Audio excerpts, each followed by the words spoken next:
Not അസാധുവാക്കുന്നതിന്റെ ഭാഗമായി സഹകരണ ബാങ്കുകൾക്ക് ഇളവില്ലെന്ന് സുപ്രീം കോടതി. ഇളവ് നൽകിയാൽ സർക്കാരിന്റെ ഉദ്ദേശശുദ്ധിയെ ബാധിക്കും. ചിലർക്ക് മാത്രം ലക്ഷങ്ങളുടെ പുതിയ നോട്ടുകൾ ലഭിക്കുന്നത് എങ്ങനെയെന്ന് കേന്ദ്രത്തോട് കോടതി.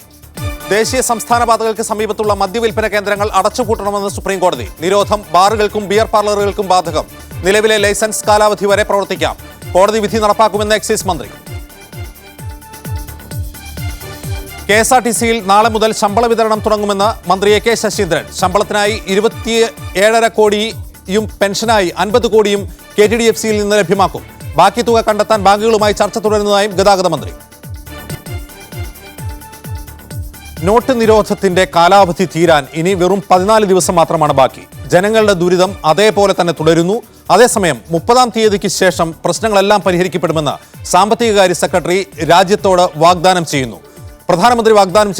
പ്രധാനമന്ത്രി മുൻപ് പ്രഖ്യാപിച്ച 50 ദിവസം തീരാൻ ഇന്ന് 14 ദിവസം ഇനിയും ബാക്കിയുണ്ട്. ഇന്നുണ്ടായ സംഭവവികാസങ്ങളിൽ സഹകരണ ബാങ്കുകളുടെ നോട്ട് മാറാനുള്ള അവകാശം സുപ്രീം കോടതി അനുവദിച്ചില്ല എന്ന് മാത്രമല്ല, RBIയിൽ നവംബർ 14 വരെ സ്വീകരിച്ച പണം RBIയിൽ നിക്ഷേപിക്കാമെന്ന് സുപ്രീം കോടതി ഇളവ് നൽകിയിട്ടുണ്ട്. നോട്ട് അസാധുവാക്കൽ നടപടിയുടെ ഉദ്ദേശശുദ്ധി അട്ടിമറിക്കപ്പെട്ടേക്കും എന്ന് ചൂണ്ടിക്കാട്ടിയാണ് ഇത് കോടതി പറഞ്ഞത്. 100 കോടി രൂപയുടെ വരെ ആസ്തികളുള്ള സഹകരണ ബാങ്കുകൾക്ക് 2 ആഴ്ച കൂടി കാത്തിരുന്നാൽ എന്താണ് കുഴപ്പമെന്നും കോടതി ചോദിച്ചു. അതേസമയം നവംബർ 10 മുതൽ 14 വരെ ശേഖരിച്ച പഴയ നോട്ടുകൾ സഹകരണ ബാങ്കുകൾക്ക് RBIയിൽ നിക്ഷേപിക്കാമെന്നും കോടതി ചൂണ്ടിക്കാട്ടിയിട്ടുണ്ട്.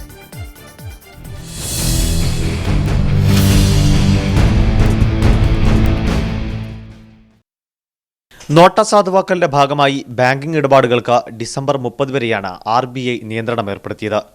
ഈ കാലാവധി അവസാനിക്കാൻ 2 ആഴ്ച മാത്രം ബാക്കിയിരിക്കെ സഹകരണ ബാങ്കുകൾക്ക് ഇളവ് നൽകാനാകില്ലെന്നാണ് സുപ്രീം കോടതി പറഞ്ഞിരിക്കുന്നത്. ഡിസംബർ 31 ശേഷം എന്ത് ചെയ്യാമെന്ന കാര്യം അപ്പോൾ നോക്കാമെന്നും ഇപ്പോൾ ഇളവ് നൽകുന്നത് നോട്ട് അസാധുവാക്കലിന്റെ ലക്ഷ്യങ്ങളെ അട്ടിമറിച്ചാക്കാമെന്നും കോടതി പറഞ്ഞു. അതേസമയം നവംബർ 10 മുതൽ 14 വരെ ജില്ലാ സഹകരണ ബാങ്കുകൾ ശേഖരിച്ച പഴയ നോട്ടുകൾ RBIയിൽ നിക്ഷേപിക്കാമെന്ന് കോടതി അറിയിച്ചു. 4 ദിവസം കൊണ്ട് 2000 കോടി രൂപയാണ് ജില്ലാ ബാങ്കുകളിലെ വിവിധ ശാഖകളിലായിട്ട് വന്നത്. അപ്പോൾ തീർച്ചയായും ബാക്കി ഇടപാടുകൾക്കും ജില്ലാ ബാങ്കുകൾക്ക് അനുകൂലമായൊരു വിധി ഉണ്ടാകുമെന്ന് ഞങ്ങൾ പ്രതീക്ഷിക്കുകയാണ്. അതേസമയം RBIയിൽ നിക്ഷേപിക്കുന്ന പഴയ നോട്ടുകൾക്ക് പകരം പുതിയ നോട്ടുകൾ എപ്പോൾ നൽകാനാകുമെന്ന് പറയാനാകില്ലെന്ന് കേന്ദ്ര സർക്കാർ കോടതിയെ അറിയിച്ചു. 100 കണക്കിന് കോടി രൂപയുടെ പുതിയ നോട്ടുകൾ വൻകിടക്കാരുടെ കയ്യിൽ നിന്നും കണ്ടെടുക്കുമ്പോൾ സാധാരണക്കാരന്റെ സ്വന്തം നിക്ഷേപത്തിൽ നിന്ന് ആഴ്ചയിൽ 24,000 രൂപ പോലും നൽകാനാകാത്തത് എന്തുകൊണ്ടാണെന്ന് കോടതി ചോദിച്ചു. അതേസമയം ആശുപത്രികളിലും റെയിൽവേ സ്റ്റേഷനുകളിലും പെട്രോൾ പമ്പുകളിലും പഴയ നോട്ടുകൾ സ്വീകരിക്കുന്നതിനുള്ള സമയപരിധി നീട്ടണമെന്ന ആവശ്യത്തിൽ കോടതി തീരുമാനമെടുത്തില്ല. തൽക്കാലം വിഷയത്തിൽ ഇടപെടലുകളൊന്നും നടത്തുന്നില്ലെന്നും ഉയർത്തപ്പെട്ട എല്ലാ കാര്യങ്ങളിലും വിശദമായി കോടതി പിന്നീട് വാദം കേൾക്കുമെന്നും ചീഫ് ജസ്റ്റിസ് TS താക്കൂർ അധ്യക്ഷനായ ബെഞ്ച് വ്യക്തമാക്കി. മീഡിയ 1 ഡൽഹി. ഇന്നീ വാർത്തയിൽ നമ്മളോട് പ്രതികരിക്കാൻ അതിഥികളായി doctor Rajesh SP, associate professor, Chinmaya institute of technology, Kannur, സാമ്പത്തിക വിദഗ്ധനാണ് അദ്ദേഹം എന്നോടൊപ്പം ന്യൂസ് ഫ്ലോറിലുണ്ട്. TG മോഹൻദാസ്, BJP സംസ്ഥാന ബൗദ്ധിക് സെൽ കൺവീനർ, അദ്ദേഹം കൊച്ചിയിൽ നിന്ന് ചർച്ചയിൽ ചേരും. NK പ്രേമചന്ദ്രൻ MP, അദ്ദേഹം ഡൽഹി സ്റ്റുഡിയോയിലുണ്ട്. MM മോനായി, മുൻ MLA, എറണാകുളം ജില്ലാ സഹകരണ ബാങ്കിന്റെ മുൻ പ്രസിഡന്റ് കൂടിയാണ് അദ്ദേഹം, പ്രമുഖ സഹകാരിയും. അദ്ദേഹം കൊച്ചിയിൽ നിന്ന് ഈ ചർച്ചയിൽ ചേരും. Advocate VK Prasad, all India bank officers confederation മുൻ സംസ്ഥാന സെക്രട്ടറി, ബാങ്കിംഗ് വിദഗ്ധനാണ് അദ്ദേഹം കൊച്ചിയിൽ നിന്ന് ഈ ചർച്ചയിലുണ്ടാകും. അതിനു മുൻപ് നോട്ട് നിരോധവുമായി ബന്ധപ്പെട്ട ചില അടിസ്ഥാന സ്ഥിതിവിവര കണക്കുകൾ നമുക്ക് പരിശോധിക്കേണ്ടതുണ്ട്. ഇനി 14 ദിവസം മാത്രമാണ് പ്രധാനമന്ത്രി പ്രഖ്യാപിച്ച 50 ദിവസത്തിൽ ഇനി ബാക്കിയുള്ളത്. അതിനു മുൻപ് ഇതെല്ലാം ശരിയാവുമോ എന്ന് പരിശോധിക്കുമ്പോൾ ഇതിൻ്റെ അടിസ്ഥാന സ്ഥിതിവിവര കണക്കുകൾ നാം പരിശോധിക്കേണ്ടതുണ്ട്. പ്രധാനമന്ത്രി ആവശ്യപ്പെട്ടത് 50 ദിവസമാണ്. അവശേഷിക്കുന്നത് ഇനി 14 ദിവസം മാത്രം. കറൻസി പ്രിന്റിംഗ് പ്രസ്സുകൾ രാജ്യത്തുള്ളത് മധ്യപ്രദേശിലെ ദേവാസിൽ ഒന്നുണ്ട്, മഹാരാഷ്ട്രയിലെ നാസിക്കിൽ, കർണാടകയിലെ മൈസൂരുവിൽ, സാൽബാനി പശ്ചിമ ബംഗാളിലുണ്ട്. ഇത് റിസർവ് ബാങ്കിൻ്റെയും സാമ്പത്തികകാര്യ മന്ത്രാലയത്തിൻ്റെയും കീഴിലാണ് പ്രവർത്തിക്കുന്നത്. സാധാരണ രീതിയിൽ പ്രതിദിനം ഇവിടങ്ങളിൽ അച്ചടിക്കാവുന്നത് 7,40,00,000 നോട്ടുകളാണ്. പ്രതിവർഷം 2,670 കോടി നോട്ടുകൾ എണ്ണത്തിലെടുക്കുകയാണെങ്കിൽ 2,670 കോടി നോട്ടുകളാണ് ഈ പ്രസ്സുകളിൽ അച്ചടിക്കാൻ കഴിയുക.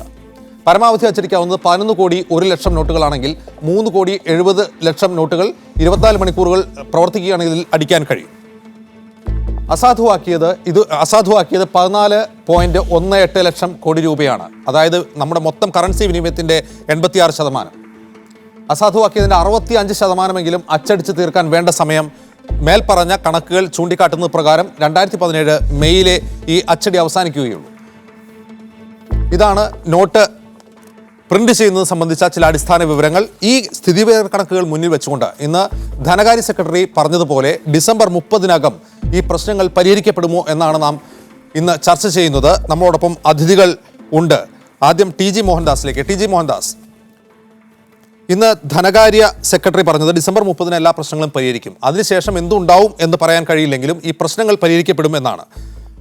എങ്ങനെ പരിഹരിക്കാനാണ് ഈ നിലവിലെ ഈ നോട്ട് അച്ചടിക്കുന്നത്? നമ്മൾ വിദേശങ്ങളിൽ നോട്ട് അച്ചടിക്കുന്നില്ല. നിലവിലെ ഈ പ്രിന്റിംഗ് പ്രൊസീജിയർ വെച്ച് എങ്ങനെ പരിഹരിക്കാനാണ് ഈ പ്രശ്നങ്ങൾ? അല്ലാതെ ഈ പ്രശ്നങ്ങൾ പരിഹരിക്കപ്പെടും എന്നുള്ളത് ആ ഒരു പ്രയോഗത്തിന് പലരും പല വ്യാഖ്യാനമാണ് കൊടുക്കുന്നത്. പൊതുവെ കേരളത്തിൽ നിലനിൽക്കുന്നൊരു വ്യാഖ്യാനം പഴയ പോലെ ATMൽ ചെന്നിട്ട് ഇഷ്ടം പോലെ കാശെടുക്കാനുള്ള സൗകര്യം, ഇതാണ് സ്ഥിതി നോർമലാകുക എന്നുള്ളത് കൊണ്ട് പൊതുവേ കേരളത്തിൽ ഇപ്പോൾ വിവക്ഷിക്കപ്പെടുന്നത്. അത് സാധിക്കും എന്ന് ഞാൻ കരുതുന്നില്ല. മാത്രമല്ല അത് ആശാസ്യവുമല്ല. നമ്മുടെ എക്കോണമിയിൽ അനാവശ്യമായിട്ട് ഉള്ള കാശ് കിടന്ന് കളിക്കുകയും അതിൻ്റെ ഫലമായിട്ട് അനാവശ്യമായ ഒരു ബലൂൺ വീർക്കുന്നത് പോലെ നമ്മളുടെ GDP വീർക്കുകയും വലിയ സംഖ്യയൊക്കെ കാണിക്കുകയും നമ്മളതിൽ സന്തോഷം കൊണ്ട് തുള്ളിച്ചാടുകയൊക്കെ ചെയ്യുമ്പോഴും സാധനങ്ങളുടെ വിലയും ഭൂമിയുടെ വിലയും എല്ലാം കുതിച്ചുയർന്നുകൊണ്ടിരുന്നു. കഴിഞ്ഞ ഒരു 10 വർഷത്തിൻ്റെ കണക്കെടുത്ത് നോക്കിക്കഴിഞ്ഞാൽ RBIയുടെ വെബ്സൈറ്റിൽ കിടപ്പുണ്ട് ഇതെല്ലാം. അപ്പോൾ ഇത് ഒന്ന് പിടിച്ചു നിർത്താനായിട്ട് ക്യാഷ് ഒരു അല്പം സ്റ്റാർവിങ്ങിൽ നിർത്തിയാൽ മാത്രമേ പറ്റുള്ളൂ എന്നുള്ളത് സാമാന്യ ബുദ്ധിയുടെ ഒരു വിഷയം മാത്രമാണ്. അതുകൊണ്ട് സമൃദ്ധമായിട്ട് ATMൽ 30-ാം തീയതി കഴിഞ്ഞാൽ കാശ് കിട്ടും എന്നുള്ള ധാരണ ശരിയല്ല. ഇനി നോട്ടടിച്ച് തീർന്നിട്ടുണ്ടെന്ന് തന്നെ വയ്ക്കുക. അപ്പോൾ പോലും റിസർവ് ബാങ്കിൻ്റെ പോളിസി അനുസരിച്ച് ഈ നോട്ടുകളെല്ലാം കൊണ്ടുപോയിട്ട് ATMൽ വയ്ക്കുകയില്ല. ക്യാഷ് മാത്രം കൊണ്ടുള്ള കളി അതിൻ്റെ കാലം കഴിഞ്ഞിരിക്കുന്നു. ഇനി കുറച്ചെങ്കിലും ചെക്ക് വഴിക്കും RTGS വഴിക്കും അല്ലെങ്കിൽ ഈ പറഞ്ഞ പുതിയ യന്ത്രസാമഗ്രികൾ വഴിക്കും എല്ലാം കാശ് ട്രാൻസ്ഫർ ചെയ്യേണ്ട സമയം സമാഗതമായി. അത് 100% സാധിക്കുകയില്ല, സാധിക്കാനും പാടില്ല. പക്ഷേ ഒരു 35-40% എങ്കിലും ഇന്ത്യയിലെ ഈ ട്രാൻസാക്ഷൻ ഈ ക്യാഷ്ലെസ് ഇതിലേക്ക് വന്നില്ലെങ്കിൽ നമുക്ക് പിടിച്ചു നിൽക്കാൻ പറ്റില്ല. പഴയ പോലെ ഒരു പാരലൽ എക്കോണമി വരികയും ആരോ വന്നിട്ട് എവിടുന്നോ വന്ന് എന്തോ വില കൊടുത്തിട്ട് ഭൂമി വാങ്ങുന്ന ഒരു സമ്പ്രദായം വീണ്ടും തിരിച്ചു വരികയും ചെയ്യും. ഇപ്പോൾ സ്വർണത്തിൻ്റെയും ഭൂമിയുടെയും മുതൽ പച്ചക്കറിയുടെ വരെ വില കുറഞ്ഞു തുടങ്ങിയിട്ടുണ്ട്. അത് സ്റ്റേബിളായി എന്നൊന്നും ഞാൻ അവകാശപ്പെടുകയില്ല. പക്ഷേ ഇതിന് കുറച്ച് സമയമെടുക്കും. അത് അതിൻ്റെ യഥാർത്ഥ വിലയിലേക്ക് തിരിച്ചു പോകണം. എങ്കിൽ മാത്രമേ നമ്മുടെ എക്കോണമി ആരോഗ്യമുള്ളൊരു എക്കോണമി ആയിട്ട് നിലനിൽക്കുകയുള്ളൂ. റൈറ്റ്. ടി.ജി. മോഹൻദാസ്, താങ്കൾ 4 കാര്യങ്ങളാണ് ഇതിൽ ചൂണ്ടിക്കാട്ടിയത്. ഒന്ന്, വില കൂടുതൽ, പണം ധാരാളമായി വിപണിയിലുള്ളത് കൊണ്ട് സാധനങ്ങളുടെ വില കൂടുന്നു. മറ്റൊന്ന്, ഭൂമിയും മറ്റും വാങ്ങുന്നതിൽ ധാരാളമായി രേഖപ്പെടുത്താത്ത പണം അല്ലെങ്കിൽ കള്ളപ്പണം ഉപയോഗിക്കുന്നു, അല്ലെങ്കിൽ ഭൂമിയുടെയും മറ്റും വില കൂടുന്നു. മാത്രമല്ല ഇത്തരം നോട്ട് ധാരാളമായി, കറൻസി ധാരാളമായി വിപണിയിൽ ഉണ്ടാകുന്നത് വഴി ഉണ്ടാകുന്ന പ്രശ്നങ്ങൾ താങ്കൾ സൂചിപ്പിച്ചത് ശരിയാണ്. അത്തരം പ്രശ്നങ്ങളുണ്ട്. പക്ഷേ ഇവിടെ ഒരിക്കലും പ്രധാനമന്ത്രി ഇത് പ്രഖ്യാപിച്ച കാലത്തെ പ്രഖ്യാപിത ലക്ഷ്യങ്ങൾ താങ്കൾ ആവർത്തിച്ച് കാണുന്നില്ല. ഇനി ഇലക്ട്രോണിക് ക്യാഷ് സംവിധാനത്തിലേക്ക് നമ്മുടെ രാജ്യം മാറ്റുകയാണ് ലക്ഷ്യമെങ്കിൽ അതും നല്ല ലക്ഷ്യം തന്നെയാണ്. ഇതൊന്നും മോശമാണ് എന്ന് ആരും പറയുന്നില്ല. പക്ഷേ ഈ കാണിക്കുന്നതും ഈ ചെയ്തു കൂട്ടിയതൊന്നും അതിൻ്റെ ലക്ഷ്യപ്രാപ്തിക്ക് ഉതകുന്നതല്ല എന്നും ചെയ്തു കഴിഞ്ഞതിന് ശേഷം അതിനെ വീണെടുത്ത് ഉരുളുക എന്ന നാടൻ പ്രയോഗമാണ് ഇപ്പോൾ നടക്കുന്നത് എന്നാണ് എല്ലാവരും പ്രധാനമന്ത്രിക്കെതിരെയും BJPക്കെതിരെയും ആക്ഷേപിക്കുന്ന കാര്യം. ഇത് പരിഹരിക്കപ്പെടുമോ ഇല്ലേ എന്ന് ചോദിക്കുമ്പോൾ ഈ പ്രശ്നം പരിഹരിക്കില്ല. കറൻസി ഉണ്ടാവില്ല. ഡിസംബർ 30-ന് ശേഷവും നാം ആവശ്യമുള്ളത്ര കറൻസി ഉണ്ടാവില്ല എന്ന് താങ്കൾ യാതൊരു മടിയും കൂടാതെ പറയുകയാണ് ചെയ്യുന്നത്. ശരിയല്ലേ? അല്ല, ആവശ്യമുള്ള കറൻസി ഉണ്ടാവും. ആവശ്യത്തിൽ കൂടുതൽ കറൻസി ഉണ്ടാവില്ല. നമ്മളുടെ ഈ അമിതമായിട്ട് ATMനെ ഡിപ്പെൻഡ് ചെയ്തുള്ള നമ്മുടെ പോക്കുണ്ടല്ലോ, ഞാനും അക്കൂട്ടത്തിൽ പെട്ട ഒരു മനുഷ്യൻ തന്നെയാണ്. അത് തുറന്ന് സമ്മതിക്കുന്നതിന് എനിക്ക് യാതൊരു മടിയുമില്ല. പണ്ടൊക്കെ ഒരാളൊരു കൈവായ്പ 10,000 രൂപ ചോദിച്ചു കഴിഞ്ഞാൽ 10,000 രൂപയുടെ ചെക്ക് കൊടുത്തുകൊണ്ടിരുന്ന നമ്മളെല്ലാം ഇപ്പോൾ നേരെ അയാളെയും കൊണ്ട് ATMൽ പോയിട്ട് 10,000 രൂപ ക്യാഷ് എടുത്ത് കൊടുക്കുന്നു. ഒരു തുണിക്കടയിൽ പോയാൽ സ്വൈപ്പിംഗ് മെഷീൻ ഉണ്ടെങ്കിൽ പോലും അതിനെതിരെയുള്ള ATMൽ പോയിട്ട് കാശ് എടുത്ത് കൊണ്ടുവന്നിട്ട് ക്യാഷ് പർച്ചേസ് നടത്തുന്നു. ഇതൊന്നും ഒരു നല്ല സ്വഭാവമല്ല എന്ന് നമുക്കെല്ലാവർക്കും അറിയാം. ആ സ്വഭാവം നമ്മൾ വീണ്ടും തിരിച്ചു പിടിക്കേണ്ടിയിരിക്കുന്നു. ഇത് പറയുമ്പോൾ മൊത്തം ക്യാഷ്ലെസ് ആകുമോ എന്ന് ചോദിച്ചാൽ ആവാനും പാടില്ല. മൊത്തം ക്യാഷ്ലെസ് ആയിട്ടൊന്നും ആർക്കും നിലനിൽക്കാൻ പറ്റില്ല. ഒരു ലോകരാജ്യവും അങ്ങനെ നിലനിൽക്കുന്നില്ല. ഈ നമുക്ക് ഇടക്കാലത്ത് ശീലിച്ച ഈ ദുസ്വഭാവം അതൊന്നും നമ്മൾ കുറയ്ക്കേണ്ടി വരും. ആംപിൾ ക്യാഷ് ATM വഴി ഇട്ട് കളിക്കുന്ന ഒരു സാഹചര്യം ഇനി ഉണ്ടാകും എന്ന് ഞാൻ കരുതുന്നില്ല. പ്രധാനമന്ത്രിയുടെ അന്നത്തെ നവംബർ 8 പ്രഖ്യാപനത്തിൽ എല്ലാ കാര്യവും വിശദമായിട്ട് സംസാരിക്കാൻ പറ്റില്ലല്ലോ. പ്രധാന ഉദ്ദേശവും കള്ളപ്പണവും കള്ളനോട്ട് തന്നെയായിരുന്നു. പക്ഷേ ക്യാഷ്ലെസ് എക്കോണമിയിലേക്ക് പോകുന്നതിൻ്റെ അല്ലെങ്കിൽ ഡിജിറ്റൽ ഇന്ത്യ എന്ന് പറയുന്ന അദ്ദേഹത്തിൻ്റെ പ്രോജക്റ്റ്, അതിനുശേഷം വന്ന ജൻധൻ അക്കൗണ്ട്, അതിനെ തുടർന്ന് വന്ന റുപേ കാർഡുകൾ, ഇതെല്ലാം രാജ്യത്തിൻ്റെ പ്രയാണം, അദ്ദേഹത്തിൻ്റെ സാമ്പത്തിക കാഴ്ചപ്പാട് എങ്ങോട്ടാണെന്നുള്ള വ്യക്തമായ സൂചനയായിരുന്നു, തെളിവായിരുന്നു. പിന്നെ ഇത് രണ്ടാമത് ആലോചിച്ചുണ്ടാക്കിയതാണോ എന്ന് ചോദിച്ചു കഴിഞ്ഞാൽ ആദ്യത്തെ ദിവസം പ്രഖ്യാപിച്ചില്ല എന്നുള്ളത് കൊണ്ട് രണ്ടാമത് ആലോചിച്ചു എന്നൊക്കെയുള്ള യുക്തി അത്ര കണ്ട് ശരിയല്ല. അത് വെറും ഒരു ആരോപണമായിട്ട് ഉന്നയിക്കാം. ശരി T G Mohandas. N K Premachandran, T J Mohandas പറഞ്ഞത് താങ്കൾ കേട്ടു. ഇന്ന് സാമ്പത്തികകാര്യ സെക്രട്ടറിയുടെ തന്നെ വാക്കുകൾ കടമെടുത്താൽ ഡിസംബർ 30 പ്രശ്നങ്ങൾ പരിഹരിക്കും, അതിനുശേഷം എന്താണ് ഉണ്ടാവുക എന്ന് ഇപ്പോൾ പറയാൻ കഴിയില്ല എന്നാണ് അദ്ദേഹത്തിൻ്റെ വാദം. അതൊരു പക്ഷേ അദ്ദേഹത്തിൻ്റെ അഭിപ്രായത്തിൽ, അദ്ദേഹത്തിൻ്റെ നിലപാടിൽ നോക്കുമ്പോൾ സത്യസന്ധമായ ഒരു അഭിപ്രായമാണ്. പക്ഷേ നിലവിൽ നോട്ട് അച്ചടിക്കാനുള്ള പ്രക്രിയ പൂർത്തിയാക്കാൻ, അല്ലെങ്കിൽ ഇപ്പോൾ പിൻവലിച്ചത്ര നോട്ടുകൾ വിപണിയിലെത്തിക്കാൻ, ഇപ്പോൾ ടി ജി മോഹൻദാസ് പറയുന്നത് തന്നെ ആവശ്യത്തിനുള്ള നോട്ടുകളെ ഉണ്ടാവൂ, പിൻവലിച്ച അത്ര വിപണിയിൽ വരണമെന്നില്ല എന്നാണ്. ഇനി ആവശ്യത്തിനുള്ളവ തന്നെ എത്തിക്കാൻ ഈ ഡിസംബർ 30 മതിയാകുമോ? ഈ ഓരോ ദിവസവും മാറി മറിയുന്ന നിലപാടുകൾ, ഓരോ ദിവസവും മാറിക്കൊണ്ടിരിക്കുന്ന പ്രഖ്യാപിത ലക്ഷ്യങ്ങൾ സർക്കാരിനെ എവിടെ കൊണ്ടെത്തിക്കും?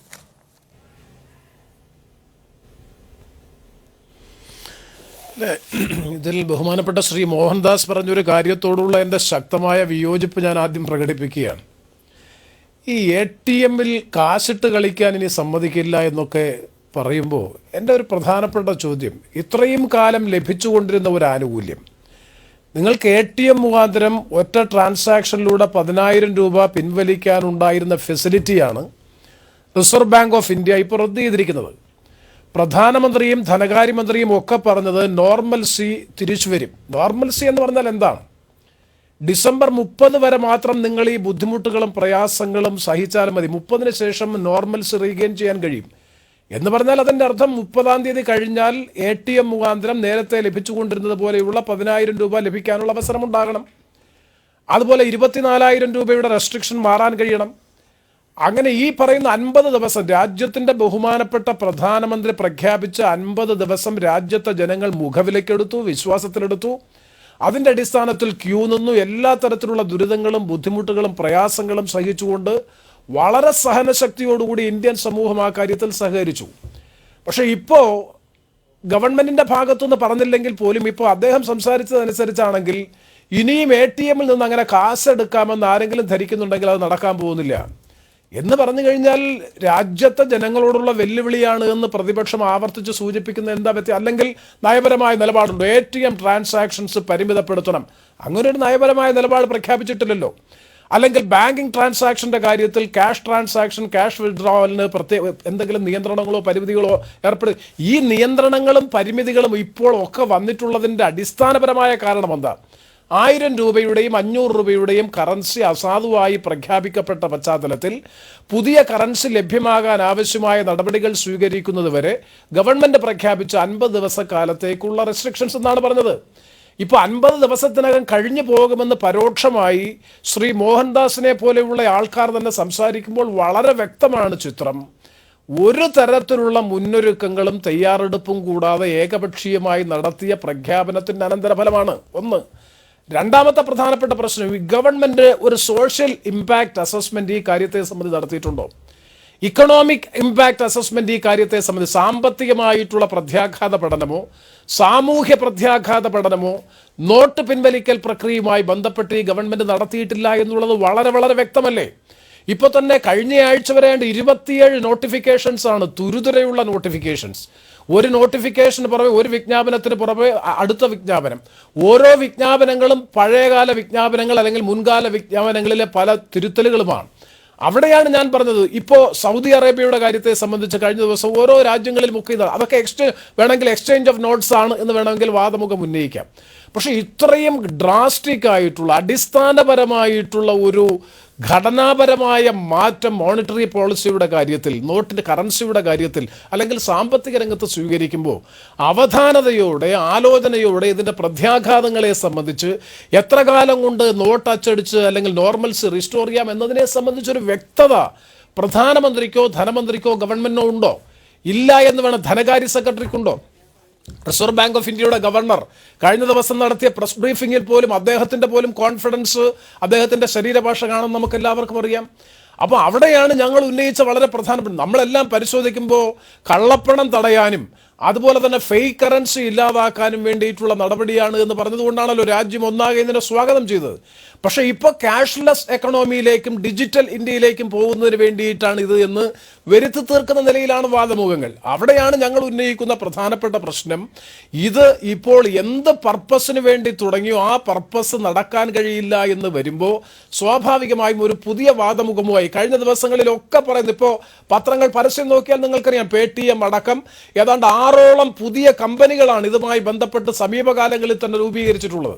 അവരുടെ എല്ലാം ദശലക്ഷക്കണക്കിന് രൂപയുടെ പരസ്യങ്ങളാണ് പത്രങ്ങളിലൂടെ വന്നുകൊണ്ടിരിക്കുന്നത്. മാത്രവുമല്ല, നേരത്തെ അദ്ദേഹം സൂചിപ്പിച്ച ക്യാഷ്ലെസ് എക്കണോമി അല്ലെങ്കിൽ പ്ലാസ്റ്റിക് ക്യാഷ് ട്രാൻസാക്ഷൻ, ആ ട്രാൻസാക്ഷൻ നടത്തുമ്പോൾ ഓരോ ട്രാൻസാക്ഷൻ നടത്തുമ്പോൾ ഉണ്ടാകുന്ന സേവന നികുതി, ഇപ്പോൾ ആ സേവന നികുതിയിൽ താൽക്കാലികമായിട്ടുള്ള ചില ഇളവുകൾ ചില കാര്യങ്ങളിൽ പ്രഖ്യാപിച്ചിട്ടുണ്ട്.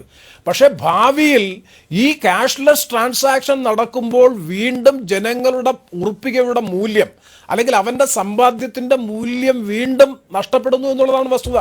ഈ കാര്യങ്ങളൊക്കെ ചർച്ച ചെയ്യേണ്ടതല്ലേ, നയപരമായ അതാണ് ചർച്ച ചെയ്യേണ്ടത്. കെ പ്രേമേന്ദ്രൻ, ഞാൻ മടങ്ങി വരാം താങ്കളിലേക്ക്. ഡോക്ടർ SP രാജേഷ്, ഒരു ക്യാഷ്ലെസ് എക്കോണമി നല്ലൊരു ആശയമാണ്. ഒരുപക്ഷെ അപരിചിതത്വം കൊണ്ട് ജനങ്ങൾക്ക് അതിനോട് വിരക്തിയോ വിമുഖതയോ തോന്നിയേക്കാം. രാജ്യത്ത് അതിനുവേണ്ട ഇൻഫ്രാസ്ട്രക്ചർ, പശ്ചാത്തല സൗകര്യം ഉണ്ടോ എന്നുള്ള ചർച്ചയും വേറെ നടക്കേണ്ടതാണ്, അത് ഉണ്ടാക്കേണ്ടതാണ്, ശരിയാണ്. പക്ഷേ കറൻസി രഹിത ഒരു എക്കോണമിയെക്കുറിച്ച് ആരാണ് ചർച്ച ചെയ്യുന്നത്, ഏത് സാമ്പത്തിക അവസ്ഥയിലാണ് എന്നതുകൂടി പ്രധാനമാണ്. നമുക്കറിയാം, ലോകമെമ്പാടും പല രാജ്യങ്ങളും ഒരു കറൻസി യുദ്ധത്തിലാണ്.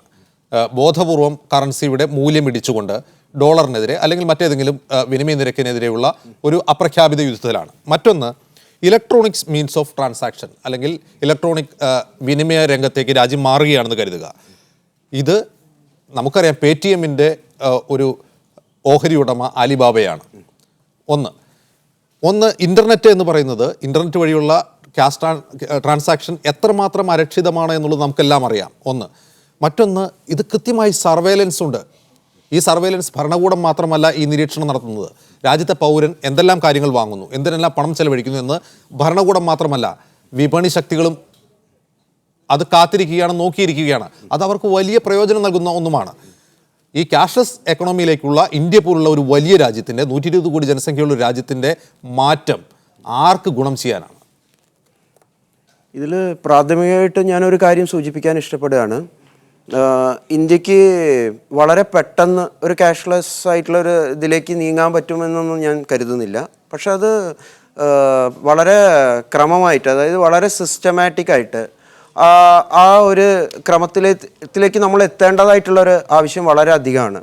ഇപ്പോൾ ഉദാഹരണത്തിന് ഞാൻ പറഞ്ഞുതരാം. ഇവിടെ ഇപ്പോൾ കറൻസി പിൻവലിക്കുന്ന ഒരു തീരുമാനം എടുത്തു, അതിന് വേണ്ടത്ര മുൻകരുതലുകൾ ഉണ്ടായിട്ടില്ല. അതിൽ RBI കുറ്റപ്പെടുത്തണോ, കേന്ദ്ര ഗവൺമെൻറ്റിനെ കുറ്റപ്പെടുത്തണോ എന്നൊക്കെയുള്ള കാര്യങ്ങൾ നമുക്ക് ചിന്തിക്കേണ്ട കാര്യങ്ങൾ തന്നെയാണ്. ഇപ്പോൾ ഏതാണ്ട് 7 മാസത്തോളം, ചുരുങ്ങിയത് 7 മാസത്തോളം എടുക്കും നമുക്കൊരു ക്ലിയർ ആയിട്ടുള്ള നല്ലൊരു ട്രാൻസാക്ഷൻ, കറൻസി ട്രാൻസാക്ഷൻ വരാനായിട്ട്. പക്ഷേ വേറൊരു കാര്യം, നമ്മളിപ്പോൾ ഈ ചർച്ചയിലൂടെ പോവാത്ത മറ്റൊരു കാര്യം, ഇപ്പോൾ MP കൂടി ഇവിടെ പ്രസൻറ്റ് ആയിട്ടുള്ള ഒരു സമയമായതുകൊണ്ട് ഞാനത് പ്രത്യേകം എടുത്ത് പറയാം. ആദ്യമായിട്ട് നമുക്ക് ഈ GST കൊണ്ടുവരേണ്ട ഒരു കാര്യമായിരുന്നല്ലേ ആദ്യം നോക്കേണ്ടത്. അതൊരു വലിയൊരു മാറ്റത്തിനല്ലേ നാന്ദി കുറിക്കാൻ പറ്റുന്നത്. അത് സ്വാഭാവികമായിട്ടും വ്യാപാരികൾക്ക് കുറച്ച് ഭാരങ്ങളൊക്കെ ഉണ്ടാവും. കംപ്ലയൻസസ് കോസ്റ്റ് എന്ന് പറയുന്ന കോസ്റ്റും കാര്യങ്ങളും അത് വേറെ വിഷയമാണ്. എങ്കിൽ പോലും കംപ്ലയൻസ് കോസ്റ്റ് കാര്യങ്ങളൊക്കെ വരും. പക്ഷെ അത് ആദ്യം നടത്തിയിരുന്നെങ്കിൽ ഈ പറഞ്ഞ കാര്യത്തിലേക്ക് നമുക്ക് കുറച്ചും കൂടി സ്മൂത്തായിട്ട് പോകാമായിരുന്നു. കാരണം ഈ GST വന്നു കഴിഞ്ഞാൽ ഡിജിറ്റലായിട്ടുള്ള ഒരു സിസ്റ്റത്തിലേക്ക് നമ്മൾ പോവേണ്ടതായിട്ട് വരും. മെർച്ചൻസ്, അതായത് കച്ചവടക്കാർ ഡിജിറ്റൽ സിസ്റ്റം ഉപയോഗിക്കും. ഓട്ടോമാറ്റിക്കായിട്ട് കസ്റ്റമറെ അതിലേക്ക് അട്രാക്ട് ചെയ്യാനുള്ള കാര്യങ്ങളൊക്കെ വരും. ഇത് വളരെ സ്ലോ ആയിട്ടുള്ള പ്രോസസ്സാണ്. ഇപ്പോൾ തന്നെ നമുക്ക് 4% ആളുകളെ അതിൽ ഉപയോഗിക്കുന്നുള്ളൂ. പക്ഷെ അത് ക്രമാതീതമായിട്ട് നമുക്ക് വർദ്ധിച്ചു കൊണ്ടുവരേണ്ടതായിട്ട് കാര്യങ്ങളുണ്ട്. ഇപ്പോൾ അതിൽ ട്രാൻസാക്ഷൻ കോസ്റ്റ് എന്ന് പറയുന്ന കോസ്റ്റ് ഉണ്ട്, അതിൻ്റെ ഒരു 15%, ഇപ്പോൾ ഈ ഈടാക്കുന്ന കോസ്റ്റിൻ്റെ 15% കേന്ദ്രത്തിലേക്ക് സെസ്സായിട്ട് പോവുകയാണ്. ഇപ്പോൾ നമ്മളൊരു റെയിൽവേ ടിക്കറ്റ് ബുക്ക് ചെയ്യുന്ന സമയത്ത് ഉയർന്ന ക്ലാസ്സിന് 40, മറ്റതിന് 15 രൂപയും. അതേപോലെ തന്നെ ഒന്നും വേണ്ട, നമ്മുടെ ഒരു വെള്ളത്തിൻ്റെ ബില്ലടയ്ക്കാൻ വേണ്ടിയിട്ട്, ജല ബില്ല്, ഒരു 44 രൂപയുടെ ഒരു ബില്ലടയ്ക്കാൻ വേണ്ടി നമ്മൾ 10 രൂപ 12 രൂപ അതിന് വേണ്ടി മുടക്കുന്നു, എക്സ്ട്രാ ആയിട്ട് മുടക്കണം. അപ്പോൾ ഈ കാര്യങ്ങളൊക്കെ, ഈ ട്രാൻസാക്ഷൻ കോസ്റ്റുകളും മറ്റു കാര്യങ്ങളൊക്കെ കുറച്ച് കൊണ്ടുവന്ന് ഇത് ഒരു പടിപടിയായിട്ടേ പോകാൻ പറ്റുള്ളൂ. ആദ്യം ഒരു മെട്രോ നഗരങ്ങളിലൊക്കെ കൊണ്ടുവന്നതിന് ശേഷം ആ മാറ്റം മൊത്തം ജനസംഖ്യയിൽ എത്ര ശതമാനം പേരെ ബാധിക്കും? നമ്മുടെ ജനസംഖ്യ എന്ന് പറയുന്നത് ഗ്രാമീണ ജനസംഖ്യയാണ്. ഇന്ത്യ ഒരു ഗ്രാമീണ രാജ്യമാണ്. അവിടെയെല്ലാം ഈ അക്ഷരം പോലും അറിയാത്ത ആളുകളോട് ഇനി ഇന്റർനെറ്റ് സാക്ഷരരാകൂ എന്ന് പറയാൻ കക്കൂസ് നിർമ്മിക്കാൻ വേണ്ടി പരസ്യം നൽകിക്കൊണ്ടിരിക്കുന്ന ഒരു രാജ്യത്താണ് ഇത് നടക്കുന്നതെന്ന് ഓർക്കണം. അതായത് ഞാൻ പറഞ്ഞല്ലോ, ഇതൊരു ഒറ്റ പെട്ടെന്നൊന്നും നമുക്ക് നടത്താനൊന്നും കഴിയില്ല. ഇപ്പോൾ സ്വീഡനിൽ ക്യാഷ്ലെസ് ആയിട്ടുള്ള എക്കണോമിയാണ്. നമ്മൾ സ്വീഡനിൽ പോയിട്ട് ആരെങ്കിലും ബാങ്കിൽ നിന്ന് വൻ ക്യാഷ് വിഡ്രോ ചെയ്യുന്നുണ്ടെങ്കിൽ അപ്പം ബാങ്ക് പോയിട്ട് പോലീസിനെ അറിയിക്കും. അതാണ് അവിടുത്തെ സിസ്റ്റം. അതിന് അയാൾ ടെററിസ്റ്റാണ്. പക്ഷേ അവിടുത്തെ എക്കണോമി, അവിടുത്തെ പരിതസ്ഥിതികളൊക്കെ വ്യത്യസ്തമാണ്. നമ്മുടെ രാജ്യത്ത് താങ്കൾ പറഞ്ഞതിനോട് ഞാൻ എഗ്രി ചെയ്യുന്നു. പെട്ടെന്നൊന്നും കഴിയില്ല. ഒന്നാമത് നമുക്ക് ഇൻ്റർനെറ്റ് കണക്ടിവിറ്റി, ഒരു സർവേ കാണിച്ചിരിക്കുന്ന സ്ത്രീകളിൽ 32% പേരെ ഇൻ്റർനെറ്റ് ഉപയോഗിക്കുന്നുള്ളൂ എന്നാണ്. അപ്പോൾ എൻ്റെ ചോദ്യം ഇതാണ് രാജേഷ്, അതായത് ഈ പറഞ്ഞതൊന്നും പെട്ടെന്ന് നടക്കുന്ന കാര്യങ്ങളല്ല. പക്ഷേ എക്കണോമിയിൽ നല്ല ഈ മാറ്റം ഉണ്ടാക്കാൻ വേണ്ടി എന്ന ഉദ്ദേശത്തോടെയാണ് കള്ളപ്പണം എന്ന പറഞ്ഞ പേരിൽ ഈ ഡിമോണിറ്റൈസേഷൻ നടത്തിയതെങ്കിൽ, നോട്ടുകൾ പിൻവലിച്ചതെങ്കിൽ, എന്റെ ചോദ്യം ഇതാണ്, മോദിയും മോദിയുടെ സർക്കാരും വീണെടുത്ത് കിടന്ന് ഉരുളുന്നതല്ലേ ഇത്? വീടെടുത്ത് കടന്ന് ഉരുളുക എന്നുള്ള കാര്യങ്ങളൊക്കെ നമുക്ക് ഷോർട്ട് ടേം ആയിട്ട് ചിന്തിക്കുമ്പോൾ അങ്ങനെയൊക്കെ പറയേണ്ടി വരും, ഷോർട്ട് ടേം ആയിട്ട്. പക്ഷേ ഒരു അവസരം എനിക്ക് നൽകുകയാണെങ്കിൽ വളരെ ലോങ് ടേം ആയിട്ട് ഇതിന് ഒരുപാട് പോസിറ്റീവ് ഇമ്പാക്റ്റ് ഉണ്ടാക്കാനായിട്ട് കഴിയും. ഷോർട്ട് ടേം തീർച്ചയായും മുന്നൊരുക്കങ്ങൾ കാര്യങ്ങളൊന്നുമില്ല. പക്ഷെ ഒരു മാറ്റം നമ്മൾക്ക് അനിവാര്യമായിട്ട് വേണ്ടേ? നമ്മളിപ്പോൾ ഇവിടെ ആരൊക്കെ സൂചിപ്പിക്കേണ്ടായി നമ്മുടെ ഭൂമിയുടെ വില ഇപ്പോൾ ഒരു അഫോർഡബിൾ ലെവലിൽ എത്തിയിട്ടുണ്ട്. ഇനി ഒരു വർഷം കൂടി കഴിഞ്ഞാൽ ഇതിലും കൂടുതൽ നല്ല ലെവലിലെത്തും. പിന്നെ ബാങ്കുകളിൽ ഇപ്പോൾ പണം വളരെയധികം കുമിഞ്ഞുകൂടി ആയിട്ടുള്ള ഒരവസ്ഥയാണ്.